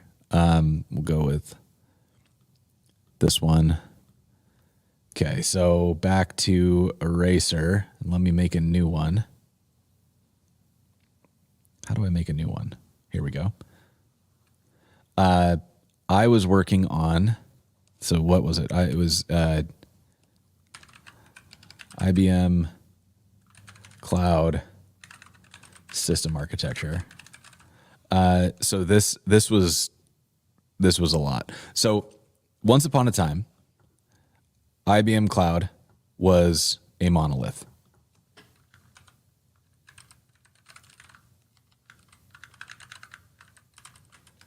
And we had this monolith that everything came out of this. You had your front end, your back end, your like the whole thing was just built in this one giant Java repo. It was like over 1 million, potentially millions of lines of code. It was a lot. And so then shortly before I joined IBM, they decided that this wasn't working. The maintenance was too hard. So they were going to do microservices. And so what they did was they took the Java monolith and they duplicated it. and I wish I was joking, like 30 times. So this then, oops, oh, I can't like select them all at once.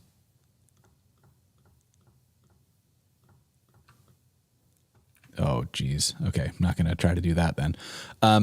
So this then became how it worked. And like there were more than this, right? But each of these was a copy of this code. And then as you can imagine, these started to get really weird. So like each of these started to grow, like weird extra pieces would start kind of like coming in and hanging off the side, and you'd have one over here and like something over like this. And then this one would like, they were like, oh, we were able to deprecate some of this code. So they like dropped this piece off. And now there's like this other piece that has, they've got two-way communication or whatever, and they're very proud of themselves, and everybody's happy, and so on and so forth. And so this was, it was a lot. There was a lot going on, and then also on top of this, you had these sort of like weird adapter layers where somebody would like get over here, and then they would have to kind of work their way around all of these systems to get from this one to this one, but there wasn't necessarily compatibility because like they'd added on this extra thing, right? So it was getting a little dicey out there, right?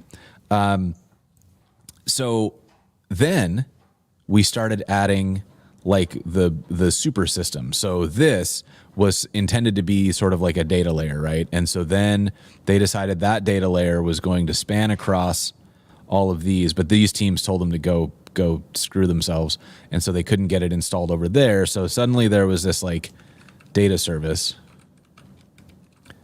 and the data service didn't like abstract. It was plugged in a very weird way. And then we got all these front ends. So each team had to build a front end, and the way that we were doing the front ends is we would put those right here. I'm going to call it FE so that it'll actually fit. And this was not separate.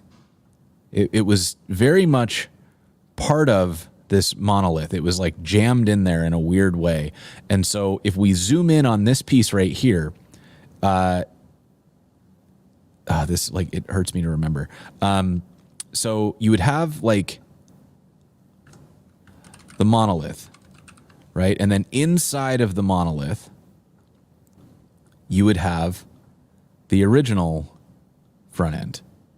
So the original front end service was like, what was it? Backbone, I think. It was either Backbone or Django, I can't remember. And then there was jQuery. And then somebody had jammed React into it.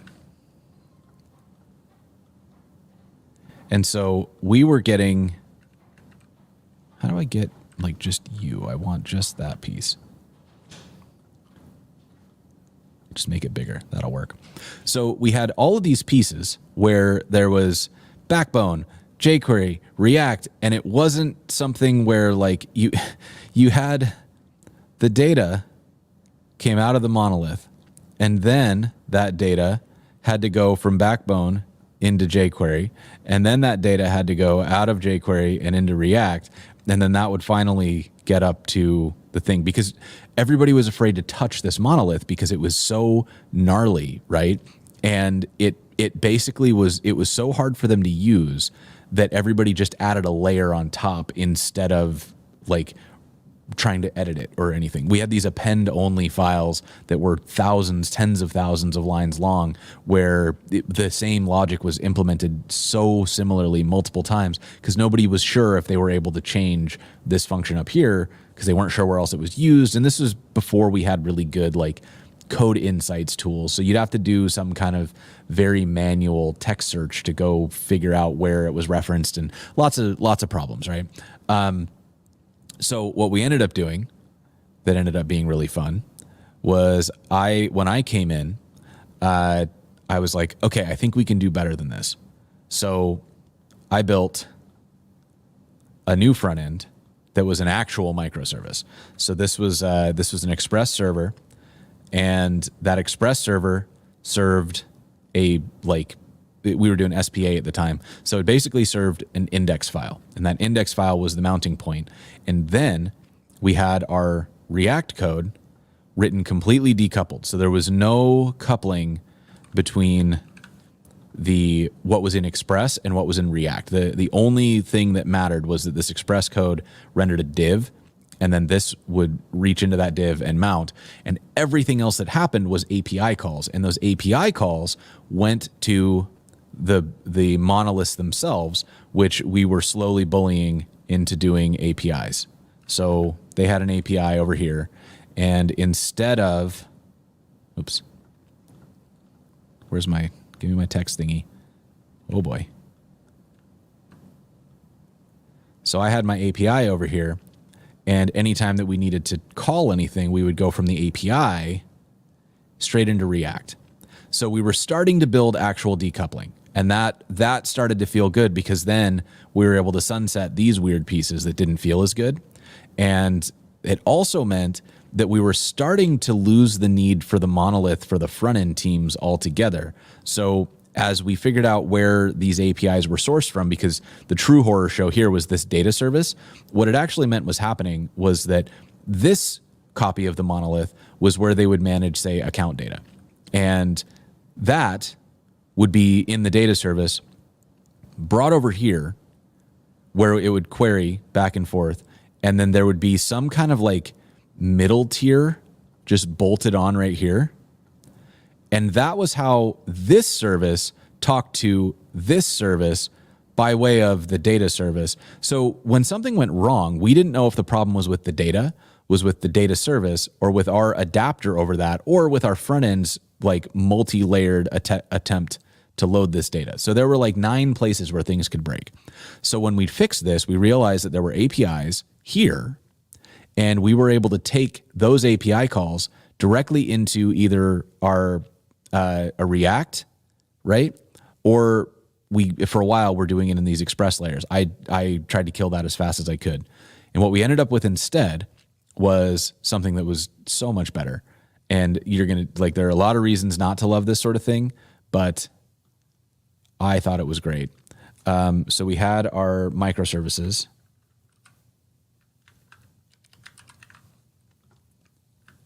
And each of these, I don't know what they were doing. Maybe they had a bunch of chaos. Maybe they didn't. But all of them had to give me an API. And that API sat right here. And this was the only thing that everybody was required to document. As long as you gave me your API surface, you could do whatever you wanted inside of your microservice, and I didn't care. And then what we did was we took this middle tier, and we use GraphQL. You could use whatever you want. And the reason for this is that each of these microservices could give me a schema. And that schema allowed their API to be loaded in here. And now I could auto-generate a schema based on their API. And that was fine. But if they wanted control, they could also maintain their schema, which was an independent like schema file. Like it was just a GraphQL schema in the GraphQL syntax, whatever it is. Because of that, they didn't have to opt in to this. As long as there was an API, I could consume it. And then if they wanted to customize it, they could, but they usually didn't. They just kept it because the API was the source of truth, and that was all fine. And then what happened is each of the front end teams dropped off all of their monolith dependencies. So they were able to just take the pieces that they were responsible for. And what happened? Here we go. Maybe here we go. So each of them was able to just like have the service that they were responsible for maintaining, and they could ignore the rest. And all of this happened with these calls into GraphQL.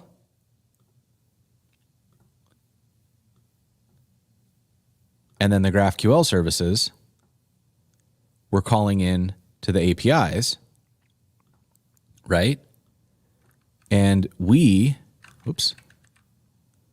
didn't have to do, what's the arrow A?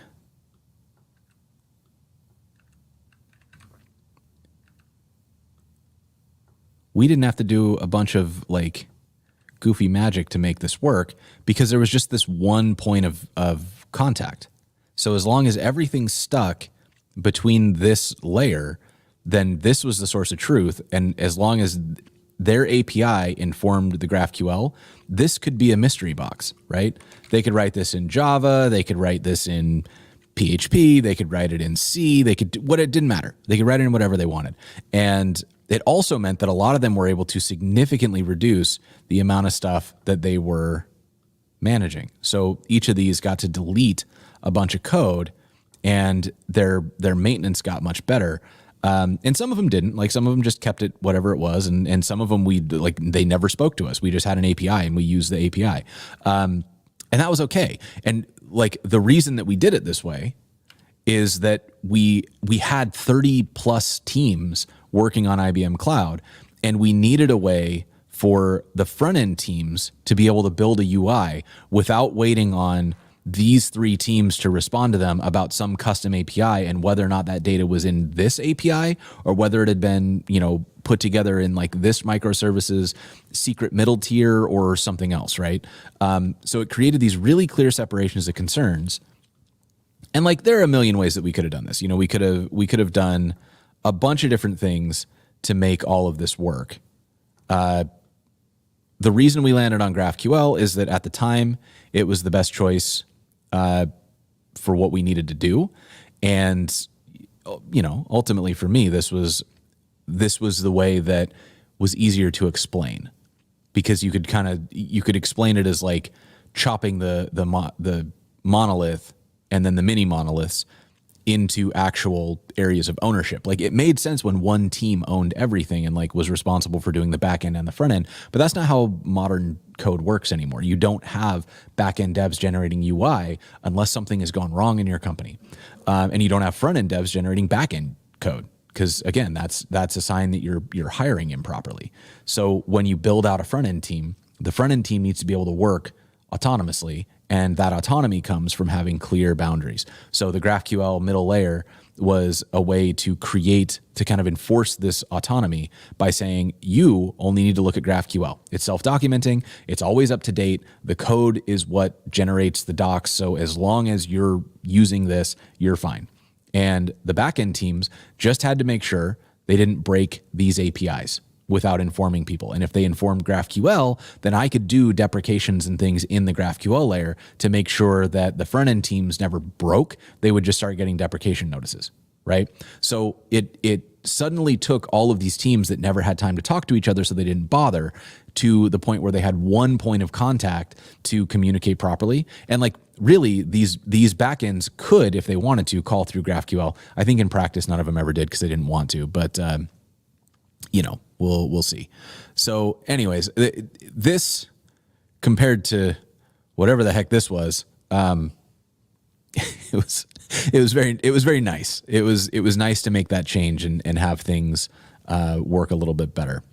So anyways, I don't think this is necessarily the best architecture, but I think when you start looking at how some of the complexity of big tools, or big teams, I guess, like these sorts of things, I think are very.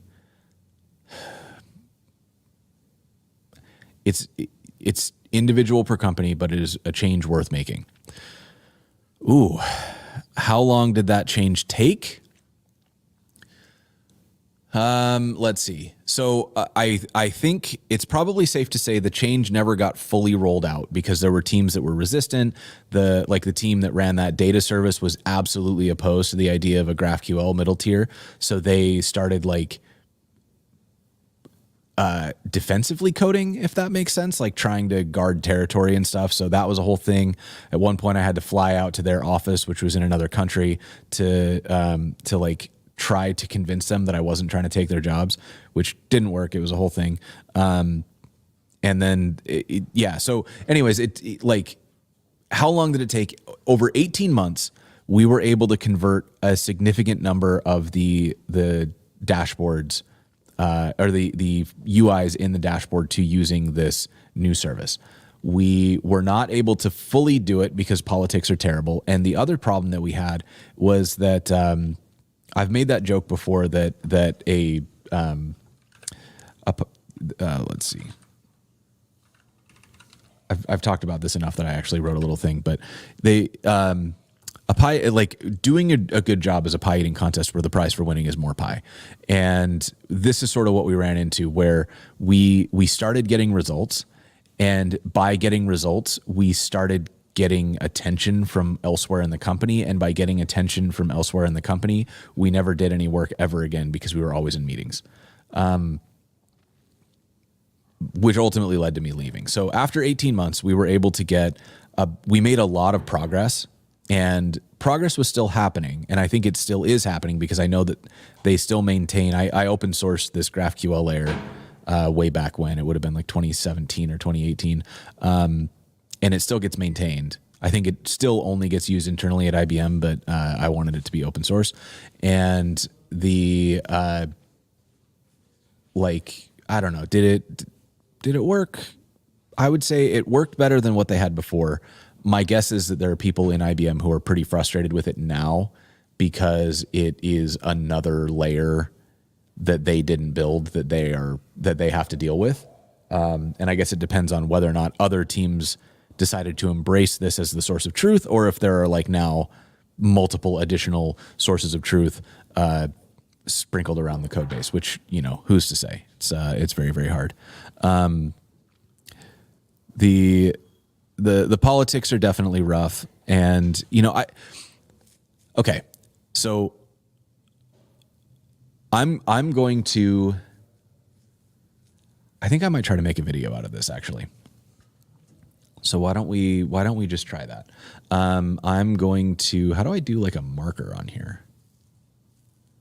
I didn't consider this part. Let me go to Twitch and hit the marker button. Turn this on, and then we're going to come back to, where's my StreamYard?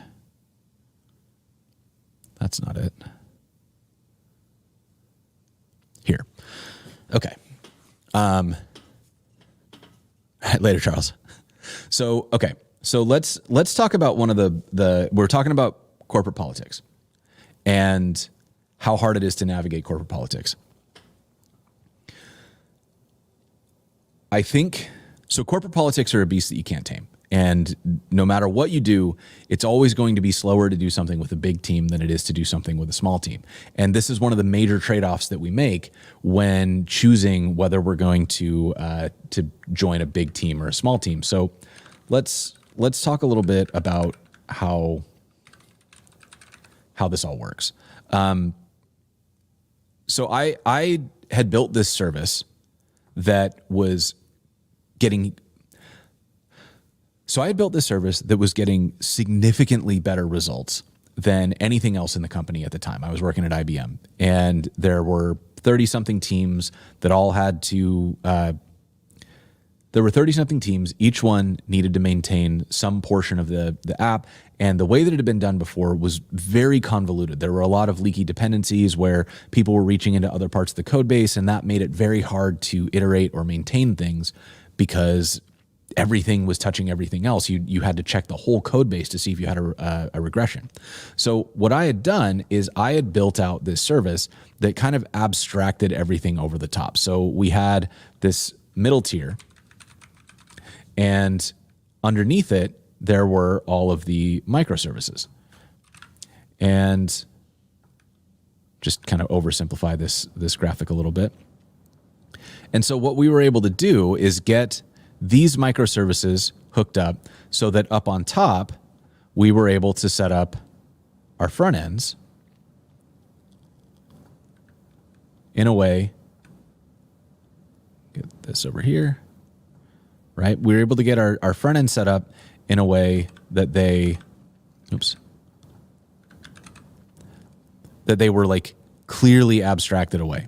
And so as we were having these conversations, we started to get a lot of interest from other places in the company. And as we got more interest from the company, we started getting more and more pushback and more meetings where people wanted to discuss whether it was the right choice, whether there were better alternatives, et cetera, et cetera. And meanwhile, everywhere that we were shipping it, we were getting these great results. And so the way that I had started talking about this was I treated it like a sort of new architecture, right? And what I would do is I would go into meetings and I would show people, you know, here's the new architecture. And when we showed this to people,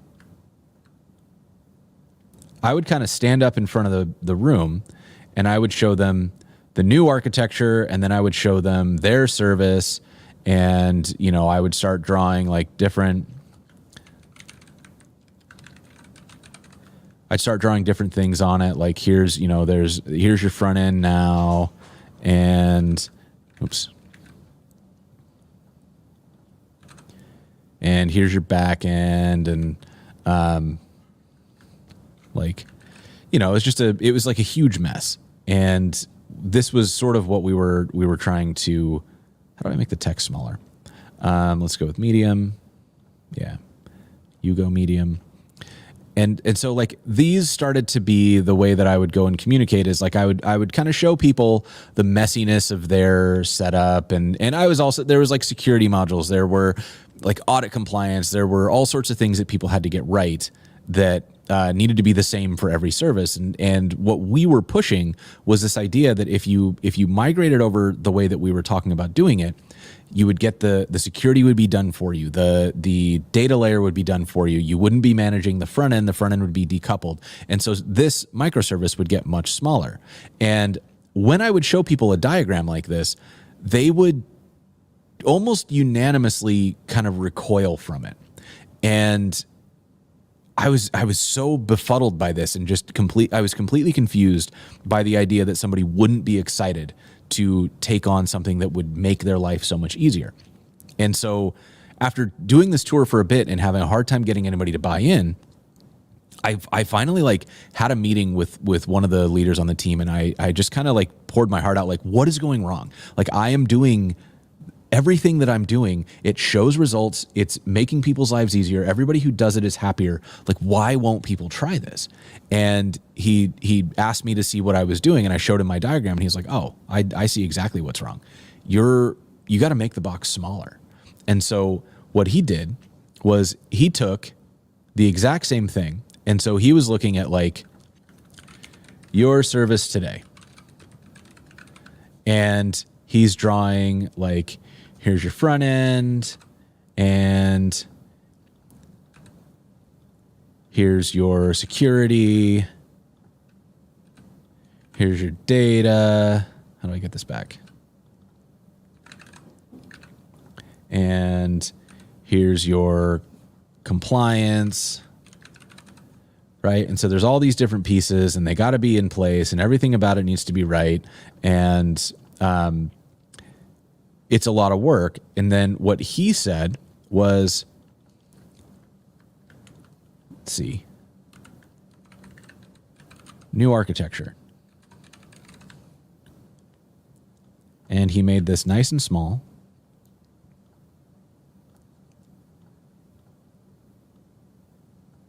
And basically what he said was like, your service tomorrow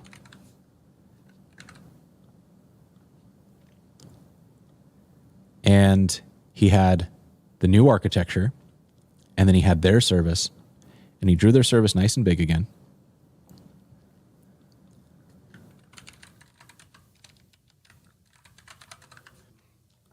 And then he said, basically, you have data, you have BizLogic. I should probably include that BizLogic over here as well.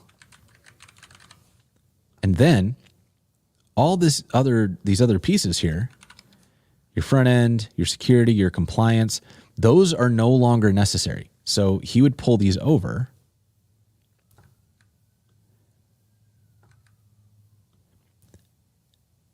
and he would say, you no longer need to manage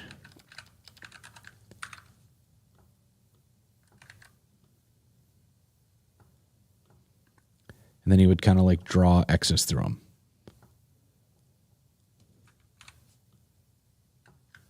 Maybe I can copy paste those to not have to do that a bunch of times. Yeah. So he basically, he kind of like took their service and he just slimmed it down and showed them how like this little service was going to make all this difference for them.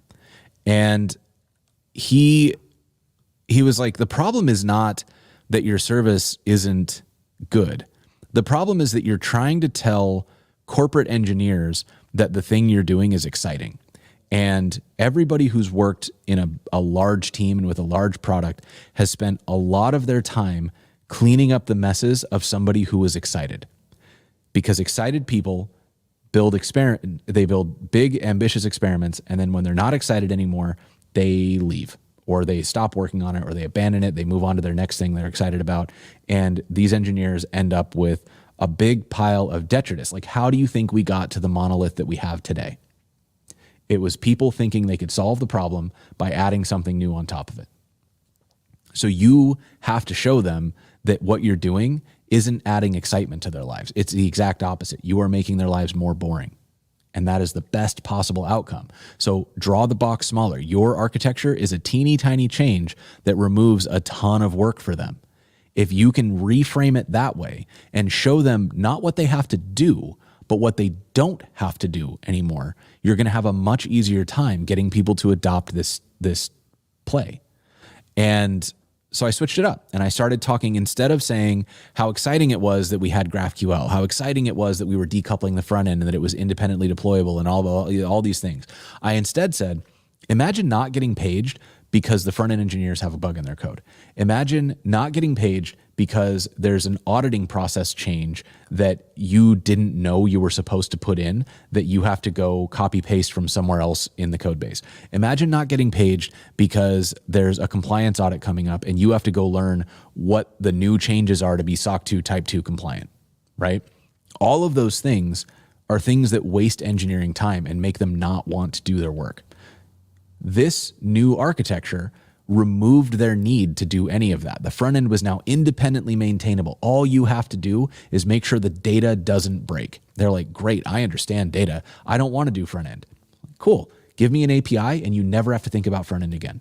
Great, I can do that. Right? Do you want to never think about the security and compliance stuff anymore?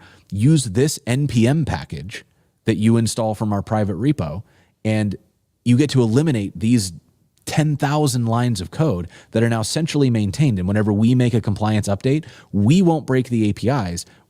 Our guarantee to you is that you will never have to think about this again. We will make sure that things work. And if they don't work, we will migrate your code for you, right? The kind of the meta model of like React can't ship unless they go fix everybody's code in the meta code base. We adopted the same thing. We won't ever make you touch this code again. Implement this once. We will migrate the code if we ever make a breaking change, but we're just not going to make a breaking change. So it was, and what we were shipping was like express middleware, right? That just did the login and security and different compliance things as part of the middleware chain. And if we updated it, fine. Everybody bumped their version and the compliance audits rolled out. This actually helped us eliminate an entire team whose job was to jump around the company and do manual compliance and auditing updates in the software. And it was such a slog that by the time they got through all the teams, there were already a pile of updates they had to apply. So they would just start the rotation again. We got to move that whole team onto actually good work. So basically, the challenge that I was having is that in a lot of corporate politics, what we feel as the engineers who want to make these changes, as the people who want to push things forward, we feel excitement and we feel the urge to go forward and explore and try new things and make things better. What a lot of engineers feel when they work, especially when they work in big companies, is concern and fear and worry that somebody who is not them is going to ruin their weekend by being too excited about new tech. we, as the people who are excited, need to learn to communicate to them on their level and to empathize with the fact that they don't want to get paged. They don't want to have to relearn everything that they've already learned. They don't want to have to, start from scratch on a brand new system after they just spent the last 18 months learning the system that just got overhauled, right? So we have to speak to them on the level that they're interested in. They're interested in, like, what does this mean for my day-to-day work? Like, if we can make things easier for them, they're interested. If we can guarantee that this eliminates some source of pain that they feel constantly, that's interesting to them. The promise of, like, you get to play with cool tech, that promise works for a small group of people, and that's the early adopters. The early adopters are excited about the opportunity to play with something and to learn something new. The rest of us are like, they're called, I think they're called dark matter devs is the term that I've heard. And what I like about that term is it's a good reminder that the vast majority of people who are in this field aren't necessarily like coding hobbyists. They're coding professionals. And that means that they want to do their job and they want to do it well and they care very much about doing good work, but they're not necessarily like coding for fun in their free time, right? And those are not like mutually exclusive things. You can care very much about doing a good job, about building the best possible thing you can build, about, being a great engineer. And also you cannot care at all about learning whatever the bleeding edge thing is that everybody's excited about on tech Twitter. You can be a great engineer and not watch anything on YouTube about tech, right? So those engineers, the ones who want to be great at their job and don't want to work outside of work hours, those are the ones that we have to learn to communicate well to, and that'll help minimize the corporate politics, because the major challenge that we have to overcome is not everybody's interested in the things that we're interested in. What is fun for us is a burden for somebody else. Like it's sort of like when you're talking to somebody who is very, very, very excited about like gardening.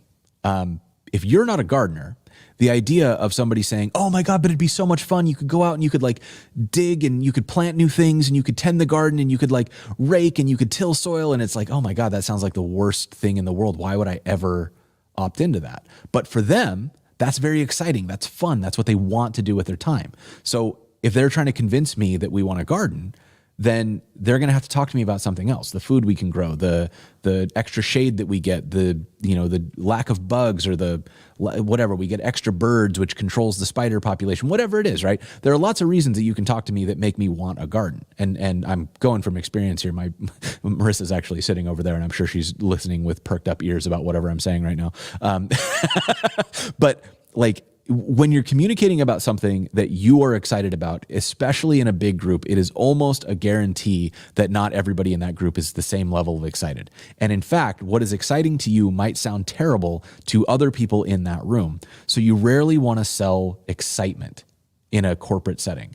You want to sell hard benefits and reduction of work, reduction of pain, reduction of effort in how much it's going to make everybody's life easier, how much less common it will become to get paged, how much more time you will have to work on like interesting feature work instead of squashing bugs and putting out fires. That's the kind of stuff that's going to sell these solutions. So anyways, if you are trying to make a case for something at work, don't sell the hype. Don't sell it as a big, exciting change. Draw the box smaller. Sell it as safe, reduction of work, reduction of effort, reduction of excitement, and you're going to have a better chance. So anyways, go out there, build great things. And don't forget, you can always like these videos, subscribe to these videos, share these videos. It helps me out a lot. I appreciate it. See you next time.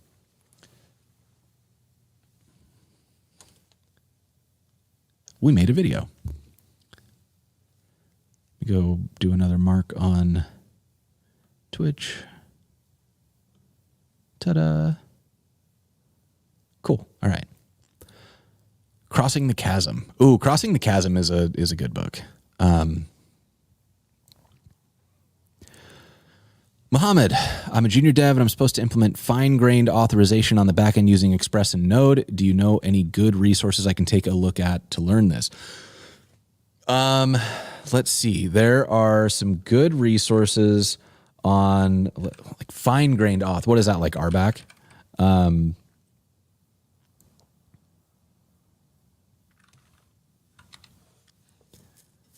So the like RBAC is the example I always think of is like GitHub as being very good at this, because when you go to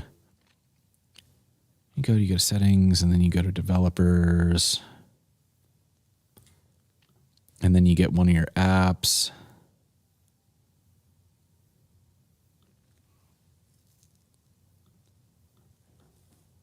And then you go to permissions and events, right? And so here you've got these subscriptions. I want to see repository permissions. So you have very fine-grained control here, where somebody is asking for, like, I need to see the contents of the repository, or I need to see the issues for the repository. And so it's not like I have an account or I don't. It's very specifically like this app is requesting a very small set of scopes, or all scopes. You can say you want to be an admin. I think if you some of these are like, I want admin install or permissions, and then you can do whatever you want. But so each of these is a thing that will like give you control over a specific task. And so this is the fine-grained access that we're talking about. And what I think is really cool about this is that the way that I've seen this implemented, like I think it, like, is this, anybody who know, let's see, is the GitHub permissioning RBAC? Custom roles, fine-grained repo permissions. Yeah, so it's role-based. I have a hard time with auth because there's a lot of acronyms and I can never remember exactly which one, like what each one means. And I also don't know how well this stuff is standardized. So basically, I think what I would be looking for is implement RBAC in Express. And is there anybody that I know? I mean, Auth0 is going to talk about Auth0 specifically, but that could be a worthwhile way to do it. Let's see, permit.io, that sounds like a service. I don't know, there's a bunch of tools out here. I'm trying to see if I recognize anybody. I've clicked on this one before. Who wrote this? Python Code Nemesis.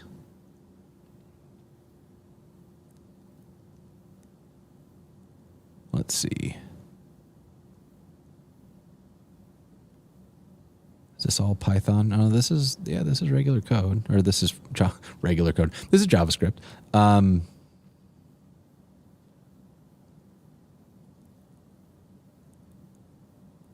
That looks a little rough.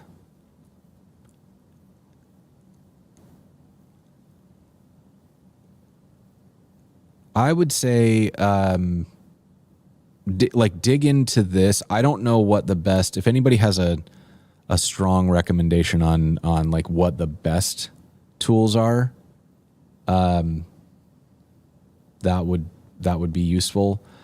I learned this so long ago that I don't really remember what I used to learn, but the core of it is like, instead of saying that, like, if the user is logged in, you have to have the user and the user's current roles loaded into the session, or however you're checking. Like, when you get the user, you don't just do like is logged in, you say like get user roles, and then that's going to give you a list of like account edit, or post edit, post comment, post delete, etc. And then you have to check for the actions. You're checking not whether or not somebody's logged in, but whether they are logged in and have the appropriate role. And that gives you the fine-grained access control. So that's what, like, the gist of what you're trying to learn. And I'm not sure if you are, like when you're going to implement, I would say there are going to be a lot of examples in here of like RBAC. If you are able to use a service, Auth0 is good at this and is going to have whole tools set up in there. Permission-based access, more fine-grained than role. Actually, you know what? Difference between role-based and permission-based access control. Role versus permission-based access control. Defines permissions to each system's user. Role-based specifies permissions to a set of roles on a system.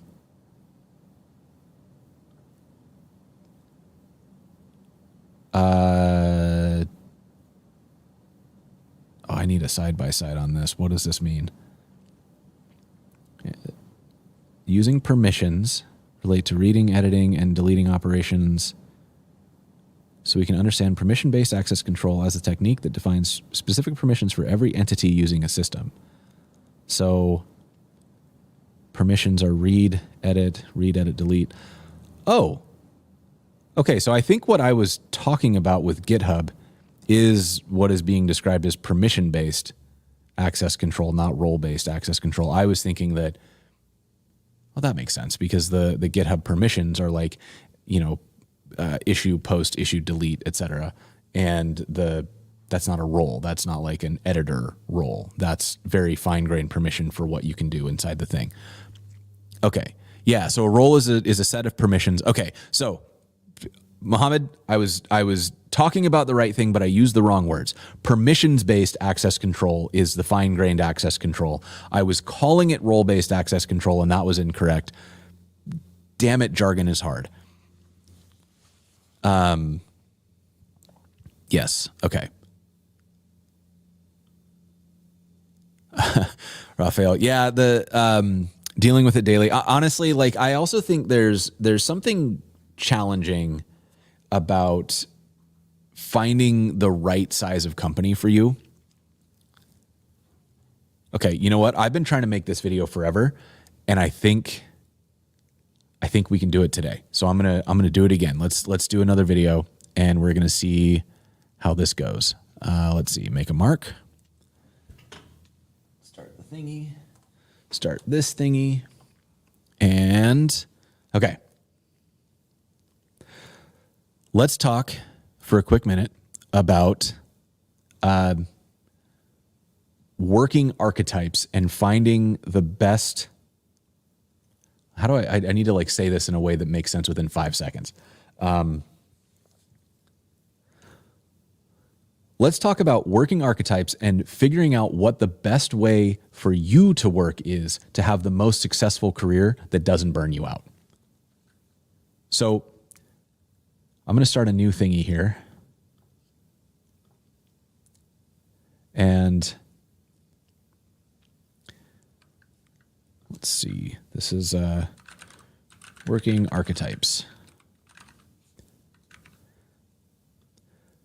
So there's this thing that I've felt for a long time, which is that there are multiple axes that people work on, and some of them are better or worse for people who want to succeed in their jobs, right? None of that made any sense. So let me say it again. I have found in my career that I can be very good at the skill part of a job, and I still feel completely suffocated and just crushed by the day-to-day work of the job. And I used to just think, I made this joke for a long time that I was unemployable because I would join a company and I would get mired into the politics, and I did great at first, get into the politics, and then I would inevitably burn out and quit. And it just made me think, well, maybe I need to be my own boss. But then I was my own boss, and that didn't work out either. So then I learned something. There is a speaker named Simon Wardley who talks about a lot of different things. But one of the things that he just kind of said offhandedly, it was a short post that is actually kind of like unclear. is about these working archetypes, where he talks about 3 types of workers. So we'll just do some little bits here. So there's the pioneers, there are the town settlers, and there are the city planners. Okay, so each of these workers is important to a company and very different in how they participate in a company. Is there like a distribution thing? Yeah, there we go. All right. So let's talk a little bit about how each of these people fits into an organization. So early on, you've got a pioneer, and that pioneer is going to be kind of the exploratory person. So this is like R&D work. This is like zero plan, thrives on chaos. And this type of work is like, the very, very beginning stages. We think there's something here. We don't know what it is. There's an opportunity in the market, but we don't know what it looks like. We need to see if there's something that we can work on here. Then you've got your town settlers, and town settlers are like, they take an idea from like proof of concept to product, right? They are going to, go from like, they get to monetization, right? Like get to first dollar.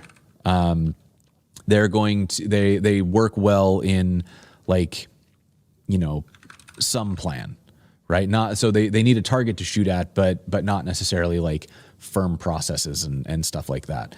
And then you've got your city planners, and city planners are like these are the people who like make it perfect. Shave off rough edges.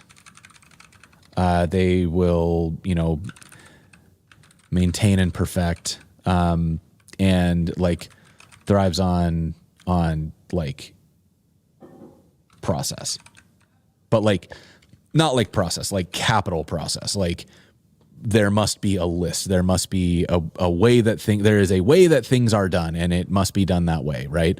And so each of these people is absolutely critical for the success of a company.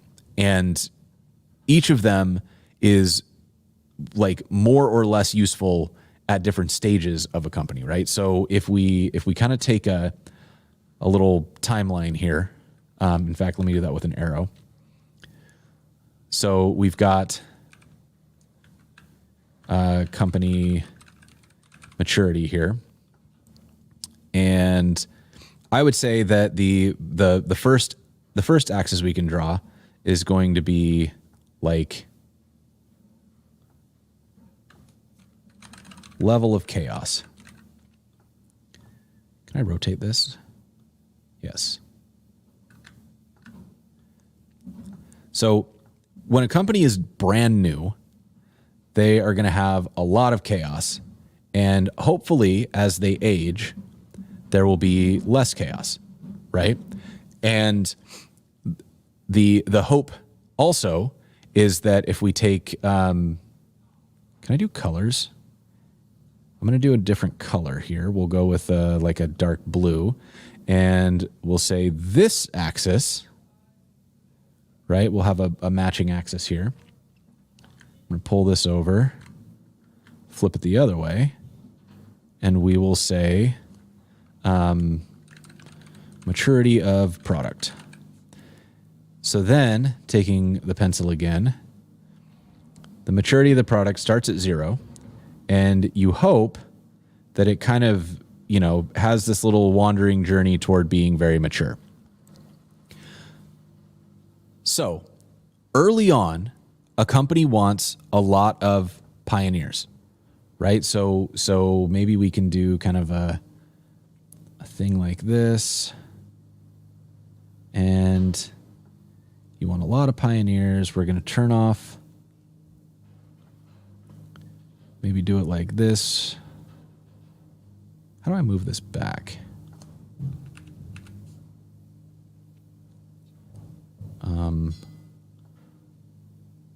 Change order, send to back. Okay, so first and foremost, you want no border. Then later, you need more pioneers or more town settlers. I'm going to send that to back. We're going to make it like green or something. And then as you get even further along, you need more of these city planner types. So we'll make that purple. We'll turn this off. And then we're going to send it to back. So, and this isn't like up at this point you fire all the pioneers and then at this point you only hire town settlers. I would say it's more of like what your like core needs become as a company matures, because at the beginning you have no product and you have pure chaos. You have potential, maybe you've got funding, or maybe you're scrambling to get to that first round of funding, or to your first customer if you're bootstrapping. And those are like, do y'all hear that? Is that coming through? I think they're doing construction behind me. So early on, you've got like lots and lots of chaos and very little clarity on what you're doing. So a pioneer, somebody who thrives on that chaos, who's good at exploration and R&D and trying something new, is going to do really, really well. Then as the companies, you have the product matures, and that means that there's more of a plan. You actually see some light at the end of the tunnel. That means that the level of chaos is going to go down because now you've got plans and things you need to get done. And so somebody who can like follow that plan and take this idea, this like proof of concept that the product could work, and move it to the point where it's got paying customers. You've stabilized it to the point where people trust it. Maybe you can start landing bigger companies, and you are a grown up actual business now. Then you start crossing that line where now some of your customers are like huge. Like you've got customers with regulatory compliance requirements. You've got customers who have very significant, like when things go wrong, it costs huge amounts of money. They cannot afford downtime. You need to be up at all times. You need reliability engineers. You need security engineers. You need all this stuff. And these are city planners. These are people who are behind the scenes making sure this thing works. It is rock solid. All the sharp edges are shaved off. It doesn't go down. There is a process for everything. There is a pager duty set up. There's mitigation for like, how do we prevent, people from accessing customer data and doing something bad with it? Well, you have to build internal threat models. Like this is what mature companies do. So that is what a city planner does. When you talk to somebody who like runs these giant companies, they are checklist people. They are so organized. They want to just take something that works and make it absolutely perfect. And these, like, there's room for a pioneer at a very mature company, but it's probably somewhere like R&D, right? And there's always room for town settlers because every company should be innovating and like trying to, take something that was a test and make it into something real. And city planners, I would say, would probably be miserable on day one of a company, but pretty soon out of the gate, once you get to a working product, you need somebody to manage who's managing your support processes, who's managing your infrastructure, who's making sure that you've got a design system, whatever it is like that needs to be a process that people follow that's, stable and dependable. Those are the sorts of things that city planners are good at. So you kind of have these, what I would say are like gradients of how many of each type of dev you need. So that's like from the company perspective, sort of how you want to spread this stuff out. But what about us as devs, right? Like which dev are you in this list? And when I started thinking about this, I started to realize that what I really needed was a job that was more on the pioneer side, because ultimately that's what I am. I am an engineer that thrives on chaos. I thrive on, can we make this work? And I still to this day will take an experimental project, an R&D project, over like inheriting and maintaining a legacy product, always. And so for me, what I learned is that when I joined IBM, I joined a company that needed city planners, and I was able to do some of the work. Like I did a little bit of R&D. That moved me into the town settler process. And when I crossed over to where they wanted me to like make this thing perfect, I can do that work, but I'm fighting my nature whenever I do that, because what I want to do is like push boundaries and try new things and see what happens when I change something. And it was causing a lot of stress for everybody around me because they needed me to be a city planner. And that, I could feel that I was working out of sync with what I want to be, with what I want to do with my time. And a quote that I love that I am going to repeat verbatim from Sarah Drasner is, burnout is not a function of how many hours you work. Burnout is a function of how much of the work you do is out of alignment with what you want to do. I don't think that's verbatim. Anyways, I'm paraphrasing. The general idea being that like burnout itself is not because like if you work exactly 45 hours a week for too long, you will burn out, or, some number of hours. Like I think there are extremes that we can all say, like if you work 90 hours a week, it doesn't matter how much fun you're having, you're going to burn out. But if you are doing work that is very rewarding and aligned with what you care about, what you're interested in, you will be able to do more work than if you are doing something that feels like you're dragging yourself to it every day. And so I think for me, what I think about a lot is like, am I doing work that feels good? Am I doing work that feels like what I want to be doing? And if so, like how does that fit into the company that I'm in? So all this is kind of me like laying the groundwork here. So Simon Wardley gave a talk. I heard him mention this idea. I looked into it and saw this idea of, pioneers, town settlers, city planners. And it sort of changed the way that I think about work. One, because it helped me think about not just like how good is an engineer, but how good is an engineer for the role we're hiring for. So as a company, as a hiring manager, I was able to think more about like, is this person going to succeed here? Or am I hiring somebody who is absolutely a city planner into a situation that is pure chaos, and it's going to stress them out and they're going to quit immediately because they're going to hate every day of their job? Or vice versa. Is this a town settler who's being thrown into a pioneering or into a city planner role, and they're going to feel squished by it every day? We won't be able to get that right every time, because sometimes it's hard to recognize as the hiring manager what stage you're hiring for, but it's directional. And it's sometimes hard to gauge whether or not somebody is or isn't a certain archetype in a short interview process. But you can ask them about what types of projects they like to work on, see what they get excited about when they're telling you about their previous experience, and it'll give you directional indication of what that is. But then let's also talk about how this impacts. Let's also talk about how this impacts how I choose where I want to work.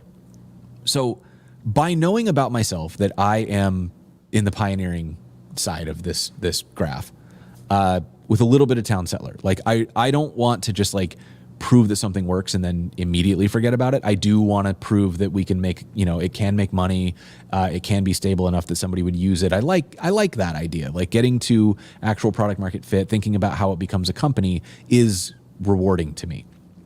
Once we get too far beyond that, where it's like now the problem solving in the abstract is done, and now it's the like knocking out of the to-do list to do a bunch of stuff that isn't like, it needs to be done. It's important to get done, but we already know what's going to happen. We just have to actually do it. That's where I start to like get a little bogged down, right? And believe me, you can make a lot of fun of me for being like an ideas guy, but I know that I embrace that about myself, and I like to build.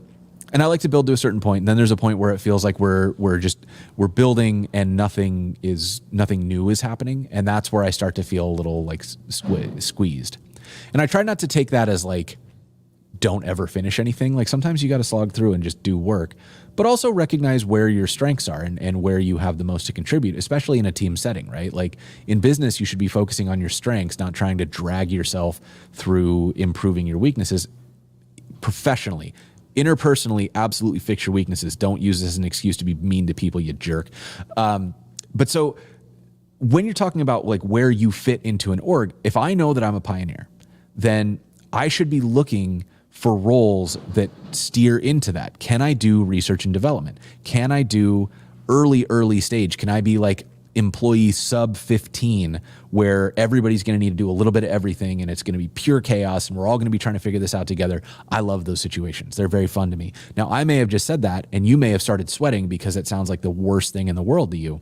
And that's okay. Maybe that means that you're a town settler. Maybe that means you're a city planner.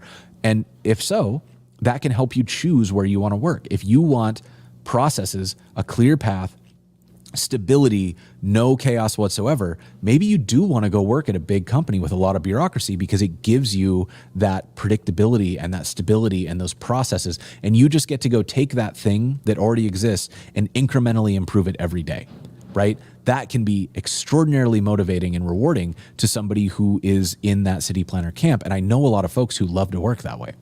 So all of this is to say these types of archetypes, they're not things to like, you know, it's not the sort of thing to like sort yourself into camps and say, these are my people. It's more of a self-reflection tool to say like, what type of work are we doing on this team?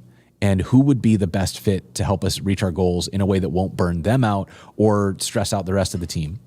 And what type of worker am I? And what type of team does that mean I'm best suited for? Because it can help you, like, I don't really apply to big corporate jobs and I don't even entertain, like somebody will come to me and say like, hey, do you want to work here? And I know I don't because there are 9,000 people on that team. And I know that if I go into it, it's going to be slower than I want. The product's too mature. They've already got everything figured out. Now they just need people to execute on the plan that somebody else wrote. That's not me. I'm not that type of dev. So I'm instead looking at like early stage startups, at companies that are on a brand new journey. You want to bring me into IBM for like an R&D thing? Like when IBM was doing IBM design, that was where I wanted to be, right? And I probably would have done really well there because it was exploratory. It was, you know, we were doing R&D. It was new and they were trying to figure this out, like how to make this work. I love that. I want to do that every day. But like, go into global business services where you've got enterprise customers who don't want to upgrade past IE6 and you got to figure out how to make that work. I promise you, I will burn out and quit that job in 6 weeks. It's just not who I am. So getting a sense of what your archetype is, what the archetype of the work you're doing currently is, and making sure that those overlap sufficiently that you're not going to burn out can be a huge tool for making sure that you are like long-term sustainably happy and fulfilled by the work you're doing and that you're not slowly driving yourself toward burnout.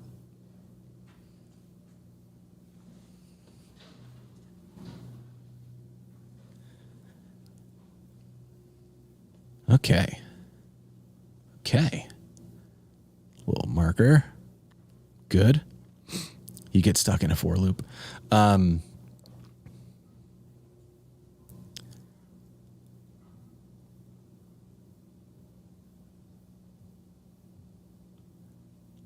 right.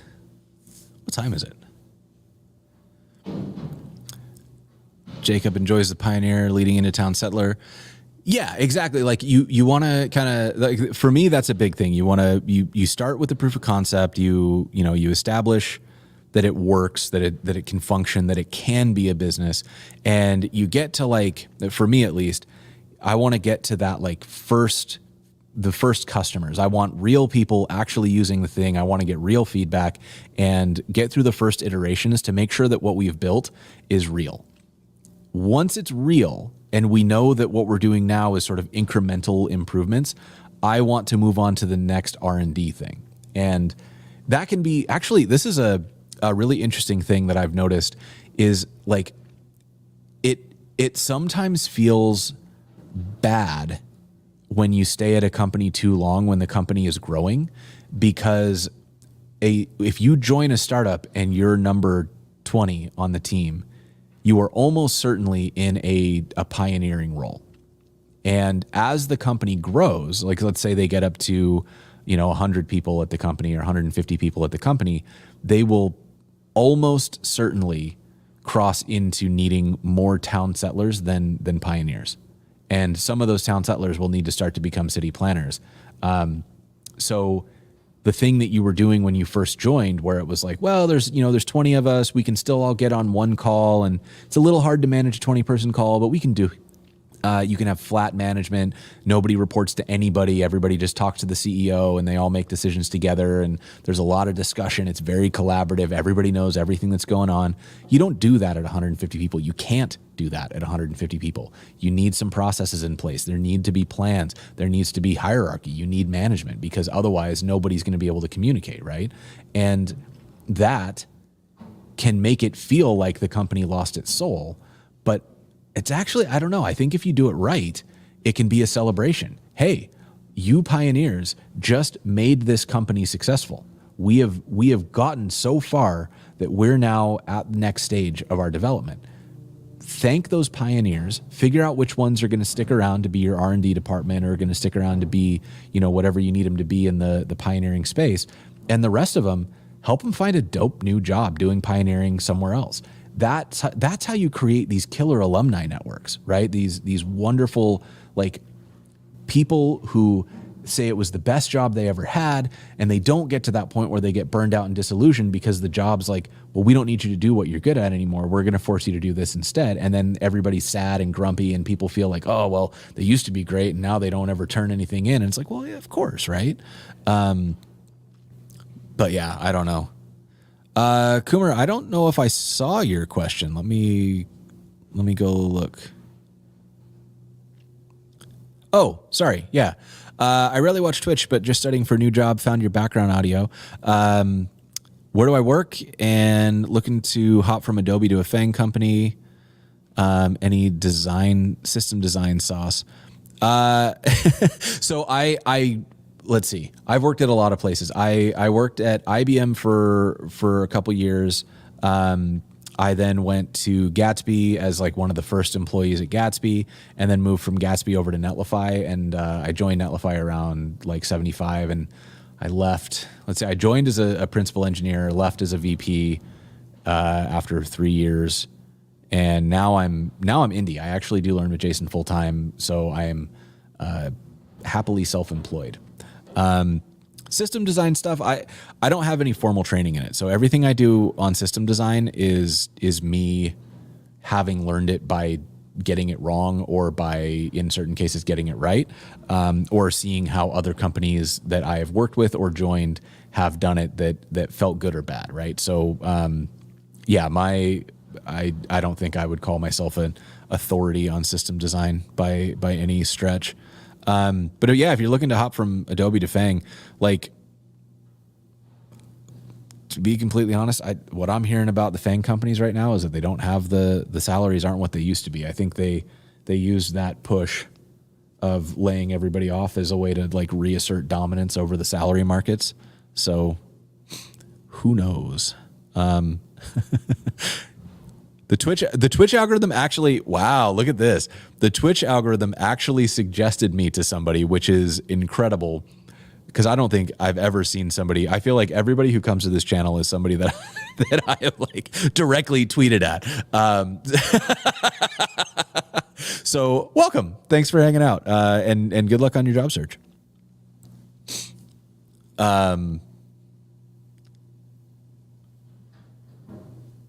The Tory app and other admin things, and handed most of those off. I actually think that's like a cool way to do. I feel like that's a really cool way to handle OSS as well. The trick is, like, you know who's done this really well is Tanner Lindsley. So Tanner Lindsley builds all sorts of stuff. And, you know, there's a million options in here. And like Tanner does maintenance, but you know who really does maintenance is freaking Dominic. So like if you look at like Tanner built TanStack Query. And I think I'm sure he still contributes significantly, but like the real maintainer, I think these days is Dominic. Is this the right person? No, wait.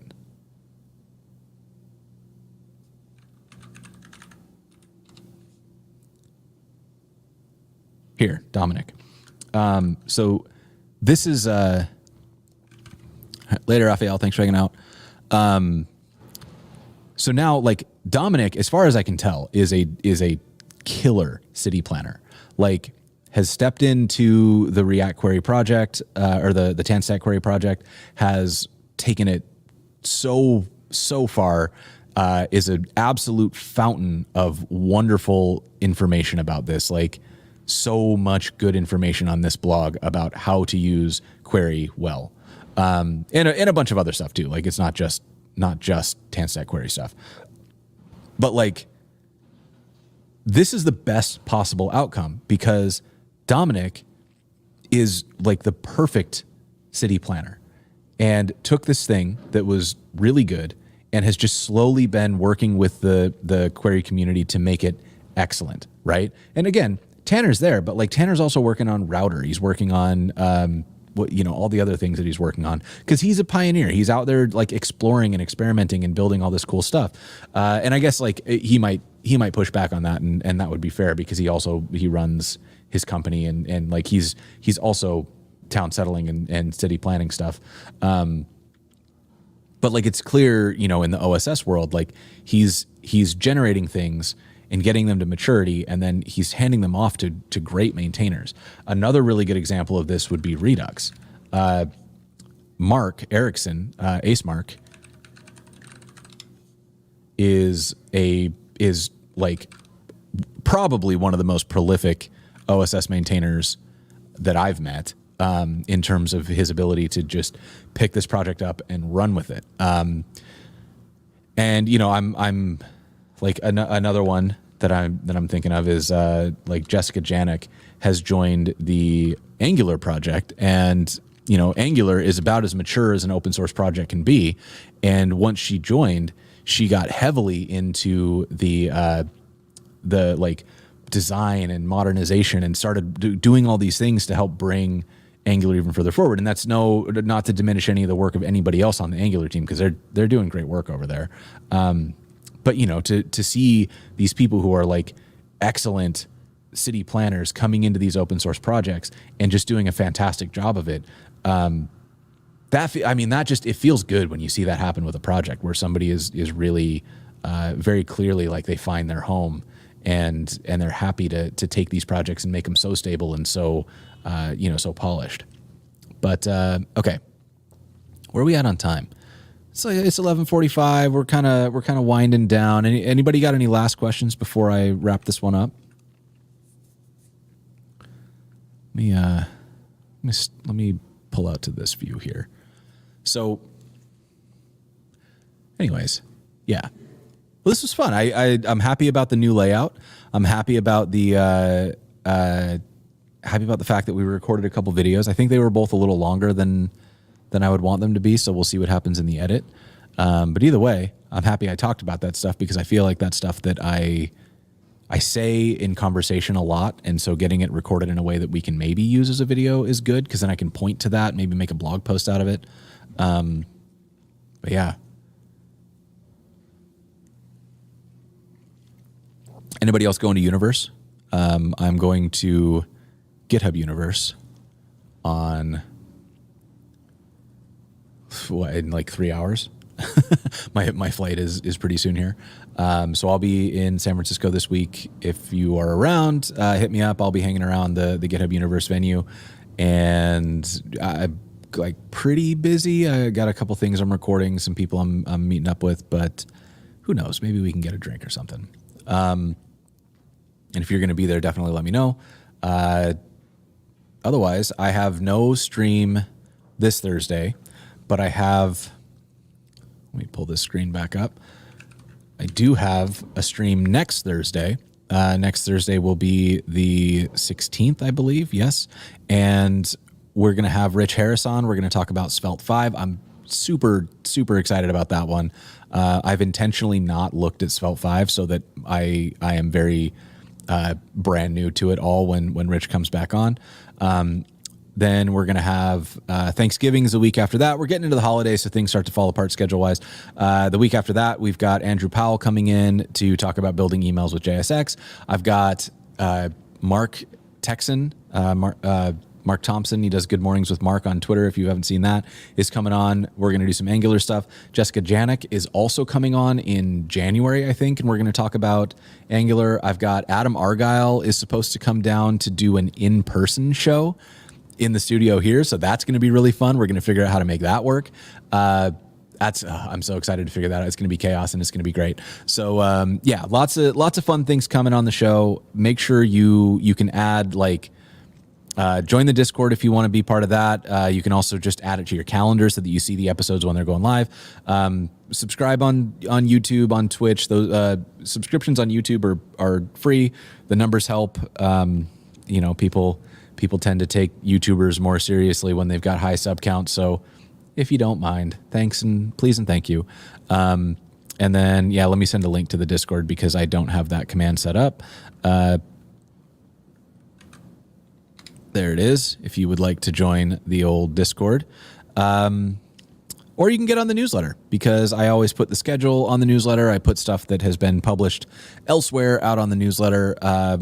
And I don't know, newsletters are cool. It's kind of like RSS. I also have a secret RSS feed if you know how to look for one. With that being said, I think we're going to call this one done. Thanks y'all so much for hanging out. I'm always very, very thrilled to see everybody here, and really appreciate everybody who helped me kind of debug the StreamYard setup. I'm glad we got to a good frame rate so it doesn't feel janky. We'll see you next time. Take care.